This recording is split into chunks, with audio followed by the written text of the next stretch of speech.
പാട്ട് ഒരു വഴിയായിട്ട് തന്നെ ഉണ്ടായിരുന്നു. പ്രൊഫഷൻ ആവുന്നതിന് മുന്നേ തന്നെ എൻ്റെ ലൈഫിൻ്റെ പാർട്ടായിട്ട് അത് ഉണ്ടായിരുന്നു. ഉറുമിയായാലും ബാച്ചിലർ പാട്ടിയായാലും ജാപ്പാ കുരിശായാലും മാറ്റിനി അതിൻ്റെയൊക്കെ ഒരു വലിയ കാലഘട്ടത്തിലൊന്നും റീലുകളില്ലായിരുന്നു. അപ്പം ഒരു പക്ഷെ റീലുകളുള്ള കാലത്തിലാണെങ്കിൽ ഇപ്പം ആ പാട്ടുകളൊക്കെ ഒന്നുകൂടെ കേട്ടേനെ എന്ന് നമുക്ക് ഇങ്ങനെ തോന്നും. ഡബിൾ ബാരൽ എന്ന് പറഞ്ഞ ലിജോ ജോസ് പലിശൻ്റെ പടത്തിൽ ഒരു ഒരു ക്യാരക്ടറിന് പാർവതി മേനോൻ ചെയ്ത ക്യാരക്ടറിന് ഫുള്ള് ഞാനാണ് ഡബ് ചെയ്തിരിക്കുന്നത്. അതിനകത്തെല്ലാം ഈ അച്ചടി ഭാഷ പോലത്തെ ഒരു ഭാഷയാണ് സംസാരിക്കുന്നത്. നീ പോടാ ബിസ്ക്കറ്റ് മോറ എന്നൊക്കെ പറഞ്ഞിട്ട് നമ്മൾ ഈ ബാലരമയിലും ഇതിലൊക്കെ വായിക്കുന്ന ഒരു കാർട്ടൂണിസ്റ്റിക് ഭാഷയാണ്. അപ്പം ഇതൊക്കെ ഭയങ്കര ഇൻട്രസ്റ്റിംഗ് ആയിട്ട് തോന്നി. എനിക്ക് നീലാസിൻ്റെ സമയത്ത് എനിക്ക് ഇപ്പോഴും ഓർമ്മയുണ്ട്, തൃശ്ശൂർ എഞ്ചിനീയറിംഗ് കോളേജിലേക്ക് ഷൂട്ട് നടക്കുമ്പോൾ കുട്ടികൾ പഠിക്കുന്ന ക്ലാസ്സുള്ള കാലഘട്ടം കൂടെയാണ്. അവിടുത്തെ ക്രൗഡ് കൺട്രോളിങ് ആയിരുന്നു എൻ്റെ പണി. ആക്ച്വലി നാഷണൽ ലെവലായാലും ഇൻ്റർനാഷണൽ ലെവലായാലും കൊളാബറേഷൻസ് എപ്പോഴും നല്ലതാണ്. നമ്മൾ മാത്രമല്ലാതെ മറ്റ് കലാകാരന്മാരോട് ചേർന്ന് പ്രവർത്തിക്കാൻ പറ്റുക എന്ന് പറഞ്ഞാൽ അത് രണ്ടോ മൂന്നോ ആൾക്കാരെ ആശയങ്ങൾ ഒരു തലത്തിലേക്ക് വരികയല്ലേ. അത് എപ്പോഴും ഭയങ്കര രസമായിട്ടുള്ളൊരു വർക്കായിരിക്കും തോന്നുന്നു. ഈ ചിലവരെയൊക്കെ ഡോക്യുമെൻ്റ് ചെയ്യണമെന്ന് ലിസ്റ്റ് ചെയ്ത് വെച്ച പലരും ഇന്നില്ല. ആർക്കൈവ് ചെയ്യപ്പെടാത്ത സാധനം ഒന്നുമല്ലാതെ നഷ്ടപ്പെട്ടു പോകുന്നത് ശരിക്കും പറഞ്ഞാൽ നമ്മുടെ നാടിൻ്റെ തന്നെ വലിയൊരു നഷ്ടമായിട്ട് തന്നെയാണ് കണക്ക്. അതിൻ്റെ പ്രാധാന്യം എങ്ങനെയാണോ ഇവിടെ ഉള്ളവർ മനസ്സിലാക്കുന്നത് അതുപോലെ ഇരിക്കും. ആ സമരപ്പന്തലിൽ ഒരു സമരം നടക്കുന്നുണ്ട്, വന്നൊരു പാട്ട് പാടും, ഇവിടെ ഒരു സമരപ്പന്തൽ. So it's like what. ഇപ്പം നമ്മളൊരു സോഷ്യൽ കോസിനെ അഡ്രസ്സ് ചെയ്യുന്ന, നമുക്ക് ഫീൽ ചെയ്ത് നമ്മൾ അഡ്രസ്സ് ചെയ്യുന്ന രീതിയിൽ എനിക്ക് സമ്മതം ഉണ്ടെങ്കിൽ ഞാൻ ചെയ്യേണ്ടുന്ന കാര്യമാണ്. അത് വേറൊരാൾ പറഞ്ഞ് ബോധ്യപ്പെടുത്തിയിട്ട് വന്ന് അഡ്രസ്സ് ചെയ്യുമെന്ന് പറഞ്ഞ് വിളിക്കേണ്ട കാര്യമല്ല. ഇപ്പം തോറ്റമ്പാട്ട് തെയ്യം നടക്കുന്ന സ്ഥലത്ത് ചെയ്തോട്ടം കണ്ടിട്ടുണ്ടെങ്കിൽ നമുക്ക് അതിൻ്റെ ഒരു വാക്ക് പോലും മനസ്സിലാക്കാൻ പ്രയാസമാണ്.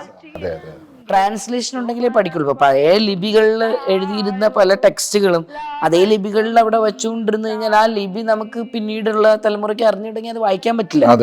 അത് റീറൈറ്റ് ചെയ്യപ്പെടണം എന്ന് തന്നെയാണ് ഞാൻ വിചാരിക്കുന്നത്. രാഗം, താളം, സ്വരം, വികാരം, ഇതിനും ജെൻഡർ ഇല്ലല്ലോ. ജെൻഡർ ഇല്ലാത്ത തരത്തിലല്ലേ ഈ വാക്കുകളൊക്കെ പറയുന്നത്.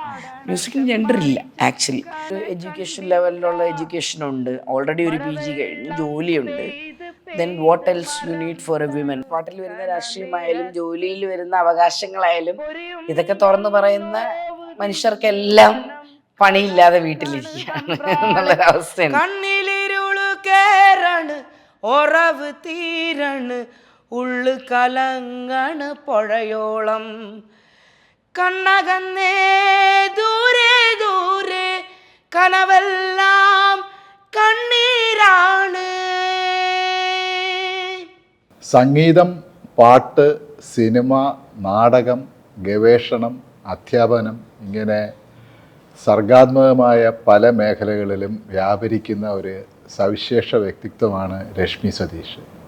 രശ്മി സതീഷ് MSW ബിരുദം എടുത്തു. അത് കഴിഞ്ഞ് കൽക്കട്ടയിൽ സത്യജിത് റേ ഫിലിം ഇൻസ്റ്റിറ്റ്യൂട്ടിൽ നിന്ന് സിനിമാ പഠനം കഴിഞ്ഞ് ഏതാണ്ട് കഴിഞ്ഞ 10 വർഷത്തിലധികമായി കൊച്ചി കേന്ദ്രമാക്കി ഈ പറയുന്ന സാംസ്കാരിക കലാ മേഖലകളിലെല്ലാം തന്നെ സജീവമായി ഇടപെടുന്ന ഒരു വ്യക്തിയാണ്. അപ്പോൾ ഒരുപക്ഷെ രശ്മിയെ നമുക്ക് കൂടുതൽ അറിയുന്നത് ഒരു പാട്ടുകാരി എന്നുള്ള നിലയിലാണ്. സിനിമയിലും മറ്റ് അല്ലാത്ത തരത്തിലും എല്ലാമുള്ള സംഗീതത്തിൻ്റെ ഒരു വഴിയിലും പാട്ടിൻ്റെ ഒരു വഴിയിലുമാണ്. അപ്പോൾ നമ്മൾ ഇന്ന് രശ്മിയാണ് നമ്മുടെ അതിഥി. മലബാർ ധ്യാനത്തിൽ വന്നതിന് ആദ്യം സ്വാഗതം ചെയ്യുന്നു. അപ്പോൾ നമുക്ക് എങ്ങനെയാണ് സംഗീതത്തിൻ്റെയും പാട്ടിൻ്റെയും വഴിയിൽ വന്നതെന്ന് പറഞ്ഞ് ഒരു ഡയലോഗിൽ നിന്ന് തുടങ്ങാം. ഇപ്പം കോമൺ ആയിട്ട് പറയുന്ന, എപ്പോഴും പറഞ്ഞിരുന്ന പോലെ തന്നെ പാട്ട് തന്നെയാണ് എനിക്ക് തോന്നുന്നത് എൻ്റെ ഒരു ആദ്യത്തെ ഫോം ഓഫ് എക്സ്പ്രഷൻ. ചിലപ്പം മ്യൂസിക് ആയിരിക്കും. ബാക്കി എല്ലാ ഈ പറഞ്ഞ സേതുട്ടൻ ഇപ്പം പറഞ്ഞിട്ടുള്ള എല്ലാ വിശേഷണങ്ങൾ അല്ലെങ്കിൽ വേറെ പണികളൊക്കെ ഇതുമായിട്ട് കണക്ട് ചെയ്തിട്ട് തന്നെ വന്നിട്ടുള്ളതാണ്. അപ്പം ഒരു ഫസ്റ്റ് ഫോം ഓഫ് എക്സ്പ്രഷൻ മ്യൂസിക്കാണ്. അപ്പം കുഞ്ഞുനാൾ മുതലേ കർണാട്ടിക് പഠിക്കുന്ന ഒരാളായിരുന്നു ഞാൻ. അപ്പം ഒരു കാലഘട്ടം വരെ അത് മാത്രം അറിയുന്ന, അല്ലെങ്കിൽ സിനിമാ ഗാനങ്ങൾ അതിൽ മാത്രം അറിവുള്ള ഒരാളായിരുന്നു. പിന്നെ ശരിക്കും പറഞ്ഞാൽ അതൊരു ഡിഗ്രി തലത്തിലും PG തലത്തിലൊക്കെ പഠിക്കുന്ന സമയത്താണ്, വയനാട്ടിൽ പഠിക്കുമ്പോഴാണ് ഈ നാടൻ പാട്ടുകൾ, അങ്ങനെ ഫോക്ക് സോങ്സിനെ കുറിച്ച് കൂടുതൽ അറിയുന്നത്. പിന്നെ കൽക്കട്ട, ഒബ്വിയസ്ലി കൽക്കട്ട ഒരു വേൾഡ് മ്യൂസിക്കിൻ്റെ ഹബ്ബ് എന്നറിയപ്പെടുന്നൊരു സ്ഥലം കൂടെയാണ് ഇന്ത്യയിൽ. അപ്പം അതാണ് പല ഫോംസ് ഓഫ് മ്യൂസിക്കിനെ കുറിച്ചും പല കൈൻഡ് ഓഫ് മ്യൂസിഷ്യൻസിനെ കുറിച്ചും ഒക്കെ കുറച്ചും കൂടി ഒരു വലിയ ബ്രോഡ് വലിയ ക്യാൻവാസിലേക്ക് തന്നത്. അപ്പോൾ അത് ശരിക്കും പാട്ട് ഒരു വഴിയായിട്ട് തന്നെ ഉണ്ടായിരുന്നു. പ്രൊഫഷൻ ആവുന്നതിന് മുന്നേ തന്നെ എൻ്റെ ലൈഫിൻ്റെ പാർട്ടായിട്ട് അത് ഉണ്ടായിരുന്നു. അതായിരിക്കാം ലേറ്റർ ചിലപ്പോൾ ഒട്ടും പ്രതീക്ഷിക്കാത്ത സമയത്താണ് അതൊരു പ്രൊഫഷനായി മാറുന്നത്. ഒരിക്കലും പ്ലേ ബാക്ക് സിംഗിന് വേണ്ടിയിട്ട് ശ്രമിക്കുമ്പോഴല്ല ഞാൻ സിംഗറായിട്ട് മാറി. ശരിക്ക് സിനിമയായിട്ട് രശ്മി ആദ്യം ബന്ധപ്പെടുന്നത് സൗണ്ട് റെക്കോർഡിസ്റ്റ്. അതെ, ലൊക്കേഷൻ സൗണ്ട് റെക്കോർഡിസ്റ്റ് ആയിട്ടാണ് മകരമഞ്ഞിൽ ലെൻസാറിൻ്റെ പടത്തിൽ. അതിൽ കൂടെ സന്തോഷ് സാറായിരുന്നു അതിൽ അഭിനയിച്ചിരുന്നത്. അപ്പം ഇങ്ങനെ ഒഴിവുവേളകളിൽ നമ്മളൊക്കെ സ്വാഭാവികമായിട്ടും പാടിയിരിക്കുന്ന പാട്ടുകളിലൂടെയാണ് ഉറുമി എന്ന് പറയുന്ന ചിത്രത്തിനെ കുറിച്ച് പറയുന്നതും അതിലെ പാട്ടുകളും അതിൻ്റെ അത് ഒരു ചരിത്രവുമായിട്ടൊക്കെ ബന്ധപ്പെട്ടൊരു സിനിമയാണല്ലോ. അപ്പം അതിനെങ്ങനെയാണ് ഇത്തരത്തിലുള്ള പാട്ടുകൾ, പിന്നെ കൂടുതൽ സംസാരിച്ചപ്പോഴാണ് ശരിക്കും ഈ പാട്ടുകളെ കുറിച്ചുള്ള ഡിസ്കഷനും ഒക്കെ വരുന്നതും. അതിനകത്ത് കുറേ പാട്ടുകളുടെ റിസർച്ചുകളൊക്കെ ചെയ്തിട്ടുണ്ട്. ഇങ്ങനത്തെ പാട്ടുകളൊക്കെ വേണമെന്ന് പറഞ്ഞിട്ട് നമ്മൾ ഇരുന്നുണ്ടാക്കി ഭയങ്കര രസമുള്ളൊരു വർക്കായിരുന്നു അത്. അങ്ങനെ അതിലൂടെ തന്നെയാണ് പക്ഷേ ഒരു പ്ലേ ബാക്ക് സിംഗർ എന്നുള്ള രീതിയിൽ ഞാൻ പുറത്തേക്ക് വന്നത്. സിനിമയും പാട്ടും സംഗീതവും എല്ലാം തന്നെ നമ്മളെ എല്ലാ മേഖലകളിലുള്ളത് തന്നെ പലതരം ഹൈറാർക്കികളുണ്ട് അതിനകത്ത്. ഉണ്ട് തീർച്ചയായിട്ടും. അപ്പോൾ നമ്മുടെ പ്രത്യേകിച്ച് നമ്മൾ ഈ മലയാള സിനിമയുടെ അല്ലെങ്കിൽ മലയാളത്തിലെ സംഗീതത്തിൻ്റെ തന്നെ പൊതുവിലുള്ള എന്ന് പറഞ്ഞാൽ നമുക്കൊരു ബ്രോഡിലി മൂന്ന് ധാരകളായിട്ട് നമുക്ക് തിരിക്കാതെ. ഒന്ന് ഈ പറഞ്ഞതുപോലെ ശാസ്ത്രീയ സംഗീതം അല്ലെങ്കിൽ ക്ലാസിക്കൽ മ്യൂസിക്, കർണാടക സംഗീതം, പിന്നെ ഈ സിനിമാ ഗാനം, പിന്നെ പറയണത് ഈ നാടൻ പാട്ടുകൾ എന്ന് പറഞ്ഞിട്ടുള്ള ഒരു ഫോക്ക് സോങ്സും, പിന്നെ അനുഷ്ഠാനപരമായിട്ടുള്ള പ്രാർത്ഥനകൾ പോലെയുള്ള സാധനങ്ങൾ. അപ്പോൾ ഇതിൻ്റെ ഒരു ചരിത്രം നോക്കുമ്പോഴത്തേക്ക് ഈ ആദ്യം പറഞ്ഞ രണ്ടും ഒരു വലിയ എലീറ്റ് സാധനത്തിൽ നിൽക്കുകയും, പ്രത്യേകിച്ച് കർണാടക സംഗീതം അതിൻ്റെ സവർണതയും മറ്റുമൊക്കെ ആയിട്ട് ബന്ധപ്പെട്ടൊരു വലിയൊരു എലീറ്റിലും എല്ലാം നിൽക്കുന്നുണ്ട്. സിനിമാ സംഗീതമാണെങ്കിൽ അതിൻ്റെ സാമ്പത്തികവും മറ്റ് ജനപ്രിയതയെല്ലാം ആയിട്ട് അതും വേറൊരു ലെവലിൽ. പക്ഷേ ഈ നാടൻ പാട്ടുകളെന്ന് പറയുന്നത് അല്ലെങ്കിൽ അനുഷ്ഠാന സാധനങ്ങളെന്ന് പറയുന്നത് അതിൻ്റെ ഒരു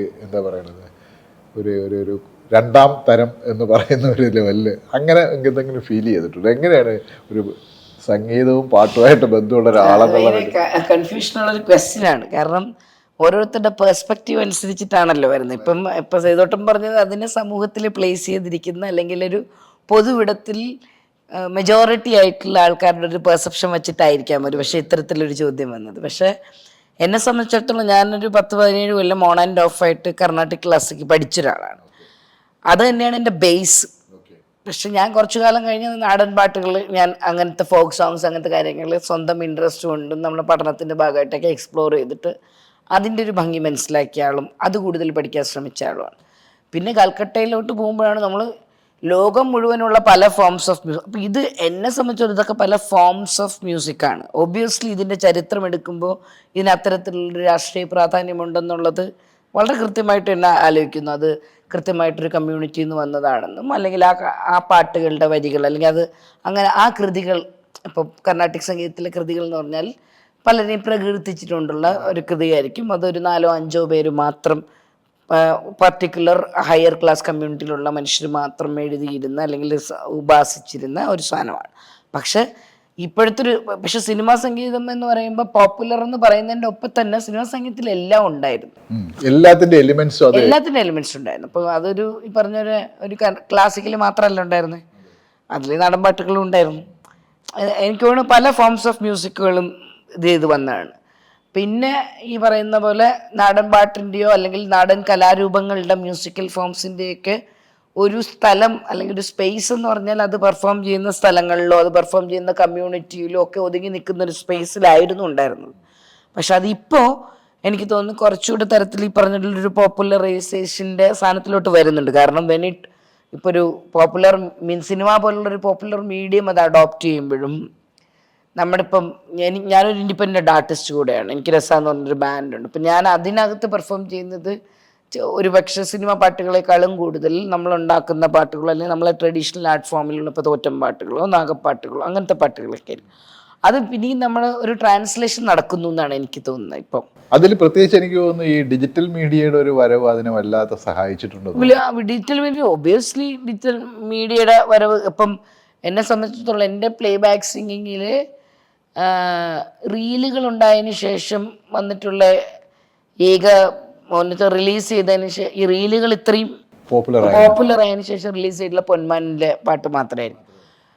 മറ്റേ ഉറുമിയായാലും ബാച്ചിലർ പാട്ടിയായാലും ജാപ്പാ കുരിശായാലും മാറ്റിനി അതിൻ്റെയൊക്കെ ഒരു വലിയ കാലഘട്ടത്തിലൊന്നും റീലുകളില്ലായിരുന്നു. അപ്പം ഒരു പക്ഷെ റീലുകളുള്ള കാലത്തിലാണെങ്കിൽ ഇപ്പം ആ പാട്ടുകളൊക്കെ ഒന്നുകൂടെ കേട്ടേനെ എന്ന് നമുക്ക് ഇങ്ങനെ തോന്നും.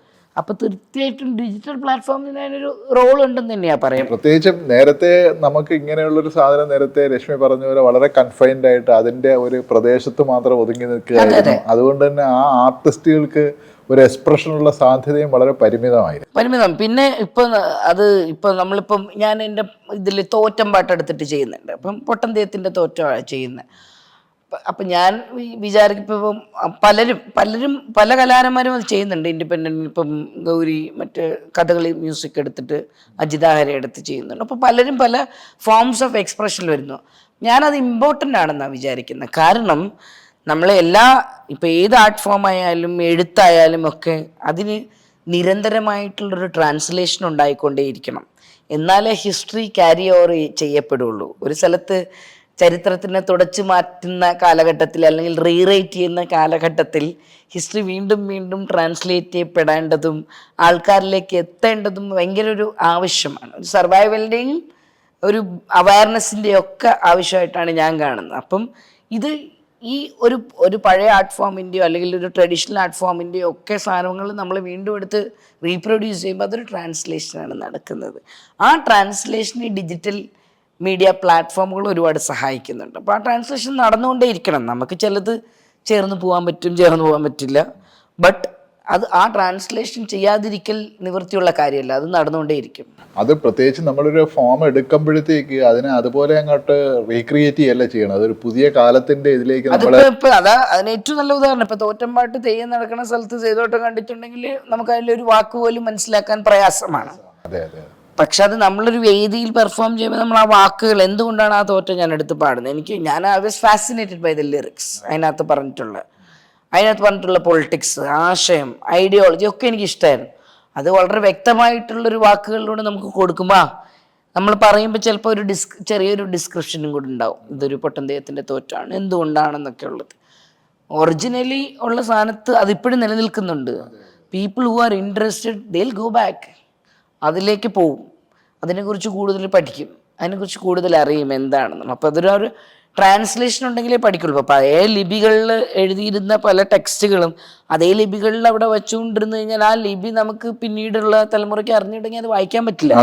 അത് റീറൈറ്റ് ചെയ്യപ്പെടണം എന്ന് തന്നെയാണ് ഞാൻ വിചാരിക്കുന്നത്. മ്യൂസിക്കിന്റെ കാര്യത്തിൽ വരുമ്പോഴത്തേക്ക് ഞാൻ നേരത്തെ പറഞ്ഞ പോലെ അല്ലെങ്കിൽ ആ വരേണ്യതയുടെ ഒരു അതിരുകൾ മാഞ്ഞു പോകുന്ന ഒരു സ്ഥിതിവിശേഷം കൂടെയല്ല. ഇപ്പം കർണാട്ടിക് മ്യൂസിക്കിൽ ഇപ്പം ടി എം കൃഷ്ണ ഇപ്പോഴുള്ള ഒരാൾ വരുന്നുണ്ട്, അങ്ങനെ വരുന്നു. അല്ലെങ്കിൽ ഇപ്പം രശ്മിയെ പോലെ കർണാട്ടിക്കിലും അല്ലെങ്കിൽ നേരത്തെ പുഷ്പവതി, നിങ്ങളെല്ലാം തന്നെ കർണാട്ടിക്കിലും നല്ല ബേസ് ഉള്ളവരും അല്ലെങ്കിൽ അങ്ങനെ നമ്മൾ പറയുന്ന ശാസ്ത്രീയ സംഗീതത്തിന് നല്ല ബേസ് ഉണ്ടായിട്ടാണ് നിങ്ങൾ പുതിയ ഫോമുകളിലേക്ക് മറ്റും വരുന്നത്. അതിനെ എങ്ങനെയാണ് കാണുന്നവര്? തീർച്ചയായിട്ടും അത് ഇപ്പം ടി എമ്മിനെ പറഞ്ഞപ്പോഴാണ് അതിനെ ആലോചിച്ചത്. ഒരിക്കലും ഒരു സമരത്തിൻ്റെയോ അല്ലെങ്കിൽ ഒരു പ്രൊട്ടസ്റ്റിൻ്റെയോ സ്വഭാവമായിട്ട് കർണാട്ടിക് സംഗീതത്തിന് ആരും കൺസീവ് ചെയ്തിരുന്നില്ല. പക്ഷെ അതിനെ വേറൊരു തരത്തിൽ ടീം പ്ലേസ് ചെയ്തപ്പോൾ, അതായത് ഒരു സോഷ്യലി റെലവൻ്റ് ആയിട്ടുള്ള കാര്യങ്ങൾ അഡ്രസ്സ് ചെയ്യാനായിട്ട് അതിനെ യൂസ് ചെയ്തപ്പോൾ അതിൻ്റെ ഫോമൊന്നും മാറ്റിയിട്ടില്ല. അതിൻ്റെ ഒരുപക്ഷെ അതിൻ്റെ ലിറിക്സ് ആയിരിക്കും മാറ്റിയിട്ടുണ്ടാവുക എല്ലാം. അതിൻ്റെ ഫോം ബേസിക് ആയിട്ടുള്ള സ്ട്രക്ചർ അത് തന്നെ ഉപയോഗിച്ചിട്ട് അതൊരു കൃത്യമായിട്ടുള്ള ഐഡിയ കൺവേ ചെയ്യാനോ ഒരു സോഷ്യലി റെലവൻ്റ് ആയിട്ടുള്ള സബ്ജക്റ്റിൽ കൺവേ ചെയ്യാൻ ഉപയോഗിച്ചപ്പം that also become a tool. അതാണ് ഞാൻ പറഞ്ഞത്. മൊത്തത്തിൽ നമുക്കതിനെ അങ്ങനെ ഒരു കാറ്റഗറൈസ് ചെയ്ത് മാറ്റാൻ പറ്റില്ല. നമ്മളതിനെ എങ്ങനെ യൂസ് ചെയ്യണം എന്നുള്ളത് കൂടെ അനുസരിച്ചിട്ടിരിക്കും. നമുക്ക് യൂസ് ചെയ്യാനുള്ള സ്വാതന്ത്ര്യമുണ്ട്. അതിനെ കുറേ ഈ പറഞ്ഞ പോലെ കുറേ എതിർപ്പുകളും പല സാധനങ്ങളും ഒക്കെ വരും. But people who intend to use, അവരുടെ ബോധ്യം അനുസരിച്ച് അതിനെ കൃത്യമായിട്ട് പ്ലേസ് ചെയ്യാൻ ആഗ്രഹമുള്ള മനുഷ്യർ അത് യൂസ് ചെയ്യുക തന്നെ ചെയ്യും. ഇപ്പം എനിക്കൊക്കെ അറിയുന്ന ഒരു സാധനം എന്ന് പറഞ്ഞാൽ നമ്മൾ കേട്ടാണ് കൂടുതൽ അറിയുന്നത്. ഇപ്പം 60s-ലെയും 70s-ലെയും ഈ വേൾഡ് മുഴുവനായിട്ടുള്ള ഒരു വലിയ പ്രൊട്ടസ്റ്റിന്റെ കാലഘട്ടമാണ്. പ്രത്യേകിച്ച് അമേരിക്കയിലായാലും യൂറോപ്പിലായാലും വിദ്യാർത്ഥി കലാപം അങ്ങനെയുള്ള അതിൻ്റെ കൂടെ തന്നെ വന്നതാണ് മ്യൂസിക്കിലെ ഒരു വലിയ ഇതായിട്ടുള്ളത്. നമ്മളിന്ന് പറയുന്ന പ്രത്യേകിച്ച് ഇംഗ്ലീഷ് വെസ്റ്റേൺ മ്യൂസിക്കുമായിട്ട് ബന്ധപ്പെട്ടിട്ടുള്ള പല സാധനങ്ങളും നേരത്തെ ഇപ്പോൾ പോൾ റോബിൻസിനെ പോലെയുള്ള വേറൊരു വലിയൊരു ധാര അങ്ങനെ അവിടെ നിൽപ്പുണ്ട്. പക്ഷെ എന്നാലും ഈ പറയുന്ന പോലെ വലിയ ഒരു ഇത് വരുന്നു, റോക്ക് വരുന്നു, റെഗെ, ബോബ് മാർലി പോലെയുള്ള ഇത് വരുന്നു. പക്ഷെ ഒരു ഇന്ത്യൻ മ്യൂസിക്കിൻ്റെ ഒരു സാധനം നോക്കുമ്പോൾ പ്രത്യേകിച്ച് കേരളത്തിലും എല്ലാം നോക്കുമ്പോഴത്തേക്ക് അങ്ങനെ ഒരു പ്രൊട്ടസ്റ്റ് ഒരിക്കലും മ്യൂസിക്കിൽ ഇവിടെ ഒന്നും വന്നിരുന്നില്ല. അതിന് പകരം പക്ഷേ നമ്മുടെ ഒരു സിനിമാ ഗാനങ്ങളുടെ ഒരു വലിയൊരു എന്താ പറയുന്ന ഒരു ഒരു ഒരു ഒരു നീരാളിപ്പിടുത്തം നമ്മുടെ ഒരു മ്യൂസിക് കൾച്ചറിനെ ഡിറ്റർമിൻ ചെയ്തിരുന്നു എന്നുള്ളത്. അതെനിക്ക് തോന്നുന്നു ഇന്ത്യയുടെ ഒരു സ്വഭാവ സവിശേഷത തന്നെ ഓരോ സ്റ്റേറ്റിനും വളരെ വ്യത്യസ്തമായിട്ടുള്ള ഡൈവേഴ്സിറ്റീസ് ഉള്ള സ്ഥലമാണ്. അപ്പം ഇതിനൊരു വണ്ണസ് എന്ന് പറയുന്ന സാധനം എന്ന് പറഞ്ഞു കഴിഞ്ഞാൽ കൊണ്ടുവരാൻ ഇത് മൾട്ടിപ്പിൾ വണ്ണസ് ആയിരിക്കും വരിക എന്നുള്ളത്, ഭാഷയായാലും സംസ്കാരമായാലും ഒക്കെ. അപ്പം ഇപ്പം കേരളത്തിൻ്റെ ഒരു കോണ്ടസ്റ്റിൽ എടുത്തു കഴിഞ്ഞാൽ അങ്ങനെ പൂർണ്ണമായിട്ടും ഉണ്ടായിട്ടില്ല എന്ന് പറയാൻ പറ്റുമോ? കാരണം എന്ന് വെച്ചാൽ ഇപ്പം കേരളത്തിൻ്റെ ഒരു കമ്മ്യൂണിസ്റ്റ് പ്രസ്ഥാനത്തിൻ്റെ ചരിത്രത്തിൻ്റെ തുടക്ക കാലഘട്ടം അല്ലെങ്കിൽ അടിയന്തരാവസ്ഥ കാലഘട്ടത്തിലൊക്കെയാണ് PK മേദിനി ചേച്ചിയെ പോലുള്ളവരൊക്കെ തെരുവുകളിൽ പാടി തുടങ്ങിയതും അങ്ങനത്തെ പാട്ടുകൾ ഉണ്ടായിട്ടുള്ളതും. നാടകഗാനത്തിന്റെ നാടകഗാനം KPSCയുടെ നാടകഗാനങ്ങൾ ഉണ്ടായിട്ടുള്ളത്. അപ്പം പ്രൊട്ടസ്റ്റിൻ്റെ ഒരു ചരിത്രമുണ്ട്, ഒരു തരത്തിലുണ്ട്. ആ ചരിത്രം എവിടെയോ പോയിട്ട് ഈ സിനിമാ പാട്ടുകളുടെ ഒരു കുത്തൊഴുക്കില് ആ ചരിത്രം എവിടെയോ അങ്ങനെ പോയെന്നുള്ളൊരു മനസ്സിലായി. കാരണം വെച്ചാൽ അങ്ങനത്തെ ഒരു ധാര സെപ്പറേറ്റ് ആയിട്ട് കൺസിസ്റ്റന്റ് ആയിട്ടില്ല എന്നുള്ളൊരു തരത്തിൽ അത് ഓൺ ആൻഡ് ഓഫ് ആയിട്ട് എനിക്ക് തോന്നുന്നു. പിന്നീട് ഇപ്പൊ വീണ്ടും അപ്പൊ അതിനുശേഷം ഞാൻ കാണുന്നത് ഇപ്പം രശ്മിയെ പോലുള്ള ഒരാളോ അല്ലെങ്കിൽ നിങ്ങളുടെ ഒരു തലമുറയിലാണ് പിന്നും അതിന്റെ ഒരു വേറൊരു രൂപത്തിൽ അത് വരുന്നത്. ഉണ്ട്. എനിക്കിവിടെ ആ സമയത്ത് അത് കഴിഞ്ഞിട്ടാണ് പിന്നെ ഡൈനാമിക് ആക്ഷൻ പോലുള്ള ചില സംഘടനകളും മറ്റേ കുട്ടപ്പൻ മാഷും ഒക്കെ ചേർന്നിട്ടുള്ള മറ്റേ ഈ നാടൻ പാട്ടുകളുടെ ഒരു ജനകീയ ഗാനങ്ങൾ എന്നൊക്കെ പറഞ്ഞിട്ടുള്ള കാര്യങ്ങൾ ചെയ്തിട്ടുള്ളതും എനിക്ക് പല സമരങ്ങളുമായിട്ട് ബന്ധപ്പെട്ടിട്ടൊക്കെ ഉള്ള സാധനവും. പിന്നെ ഈ നാടൻ പാട്ടുകൾ തന്നെ നടൻ പാട്ടെന്ന് പറഞ്ഞ് മാത്രം ഒഴുക്കാതെ ആ പാട്ടുകളിനകത്തുള്ള കണ്ടന്റുകളുള്ള ഭയങ്കര സോഷ്യലി റിലവൻ്റ് ആയിട്ടുള്ള കണ്ടന്റുകൾ സംസാരിക്കുന്ന പാട്ടുകളും ഒക്കെയാണ്. ഇപ്പം അതിൻ്റെ സമയത്ത് തന്നെയാണ് ഇനി വരുന്ന തലമുറ പോലുള്ള പാട്ടും അല്ലെങ്കിൽ പാട്ടും പരുന്തക്കെട്ടും പോലുള്ള പാട്ടും ഒക്കെ എഴുതപ്പെട്ടിട്ടുള്ള 10-35 വർഷം മുമ്പ് തന്നെയാണ്. അത് പല കോണ്ടസ്റ്റിലും പലതരത്തിലും വരുന്നുണ്ടെങ്കിൽ എനിക്ക് തോന്നുന്നു ഒരു അവയർനെസ് അല്ലെങ്കിൽ സോഷ്യലി ഇടപെടുന്ന സാധനങ്ങളിൽ വന്ന മാറ്റങ്ങൾ. ഇപ്പം ഡിജിറ്റൽ പ്ലാറ്റ്ഫോമിൻ്റെ വരവ് പറഞ്ഞല്ലോ. അപ്പം ഈ മനുഷ്യന്മാർ നേരിട്ട് ഇടപെടുന്നത് മൊത്തം ഈ ഡിജിറ്റൽ പ്ലാറ്റ്ഫോമുകളിലൂടെ ആയിപ്പോയി കുറച്ചുകൂടെ. മറ്റത് മനുഷ്യർ അവരുടെ ഫിസിക്കലി പ്രസൻറ്റബിൾ ആവുന്ന സ്ഥലങ്ങളായിരുന്നു ഈ സമര ഇടങ്ങളും അല്ലെങ്കിൽ പോരാട്ട മുഖങ്ങളും ഒക്കെ പല തരത്തിലുള്ള സാധനങ്ങൾ. അപ്പം അത് മാറിയിട്ട് വേറൊരു തരത്തിലുള്ള ഡിജിറ്റൽ ജേർണലിസവും അല്ലെങ്കിൽ അങ്ങനെ വരുന്ന പോലെ തന്നെ ഡിജിറ്റൽ പ്രൊട്ടസ്റ്റും അങ്ങനത്തെ സാധനങ്ങളാണ് കൂടുതൽ വരുന്നത്. എനിക്ക് തോന്നുന്നു അതിന് ഇപ്പം നമ്മൾ റീസെൻ്റ് ആയിട്ട് എടുക്കുകയാണെങ്കിൽ നേപ്പാളിലെ ജൻസി സാധനം എന്ന് പറഞ്ഞാൽ കുറേ നാളിന് ശേഷം മനുഷ്യർ പ്രസൻ്റായിട്ട് വന്ന ഒരു തരത്തിലുള്ള പ്രൊട്ടസ്റ്റ് ആയിരുന്നു. അത് ഭയങ്കര അത്ഭുതപ്പെടുത്തിക്കൊണ്ട് ഇവിടെയൊക്കെ അത് മറന്നുപോയോ അല്ലെങ്കിൽ അത് ഒഴിഞ്ഞു പോയോ എന്ന് നമ്മൾ സംശയിച്ച് നിൽക്കുന്ന കാലഘട്ടത്തിൽ ഏറ്റവും ശക്തമായിട്ട് അവിടെ നിന്ന് വന്ന ഒരു സാധനമായിട്ട് അത് ഫിസിക്കലി മനുഷ്യൻ പ്രസൻ്റ് ആയിട്ട് ചെയ്ത ഒരു സാധനമാണ് കർഷക സമരവും അതുപോലെ ഈ പറഞ്ഞ ജൻസി വിപ്ലവവും ഒക്കെ വരുന്നത്. അപ്പം എനിക്ക് തോന്നുന്നു ഈ ബോധ്യങ്ങൾ പലതരത്തിലായിരിക്കാം. മനുഷ്യൻ്റെ പേഴ്സ്പെക്റ്റീവ് എങ്ങനെയാണ് സമൂഹത്തിൽ ഇടപെടേണ്ടത് എന്നുള്ളൊരു പേഴ്സ്പെക്റ്റീവിൽ വന്ന മാറ്റമായിരിക്കാം ചിലപ്പം ഇത്തരത്തിലുള്ള സൃഷ്ടികൾ ഉണ്ടാവുന്നതിൽ കുറച്ചൊക്കെ കുറവ് വരുന്നതിന് കാരണം എന്നുള്ളതാണ്. പിന്നെ അവയർനെസ്, ഏത് തരത്തിലാണ് ഇതിനെക്കുറിച്ചുള്ള അവയർനെസ്, കുട്ടികൾ എങ്ങനെയാണ് പുതിയ തലമുറയ്ക്ക് ഇതിനെ മനസ്സിലാക്കാൻ പറ്റുന്നത് എന്നൊക്കെ ഉള്ളതനുസരിച്ചിട്ട് ഇതിൻ്റെ ഒരു എക്സ്പ്രഷൻ സ്പേസുകളും രീതികളും ഒക്കെ മാറുന്നുണ്ടാവും എന്ന് തോന്നുന്നു.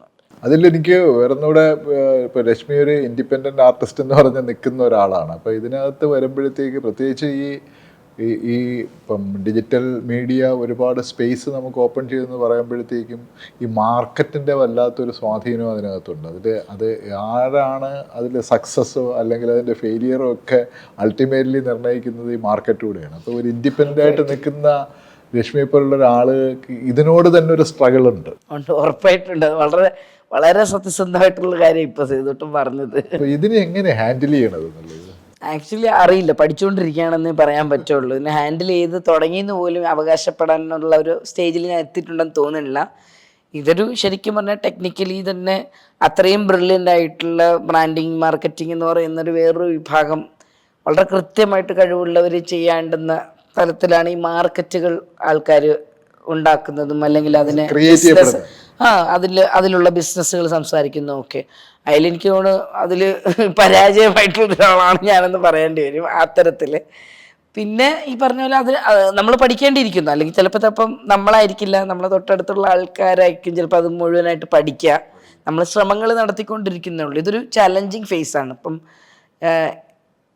എൻ്റെ ജനറേഷൻ എടുത്ത് നമ്മളൊക്കെ ഒരു ട്രാൻസിഷൻ പലതരത്തിലുള്ള ട്രാൻസിഷൻ കണ്ടവരാണ്. ഈ ഏറ്റവും സിമ്പിളായിട്ട് പറയുന്നത് പറഞ്ഞു കഴിഞ്ഞാൽ കാസറ്റിൽ നിന്ന് നമ്മളൊക്കെ ഈ പറഞ്ഞ ലാപ്ടോപ്പിൽ വരെ എത്തി നിൽക്കുന്ന പോലത്തെ CD മാറി, ഫ്ലോപ്പി ഡിസ്ക് മാറി, CD മാറി, പെൻഡ്രൈവിലോട്ട് വന്ന്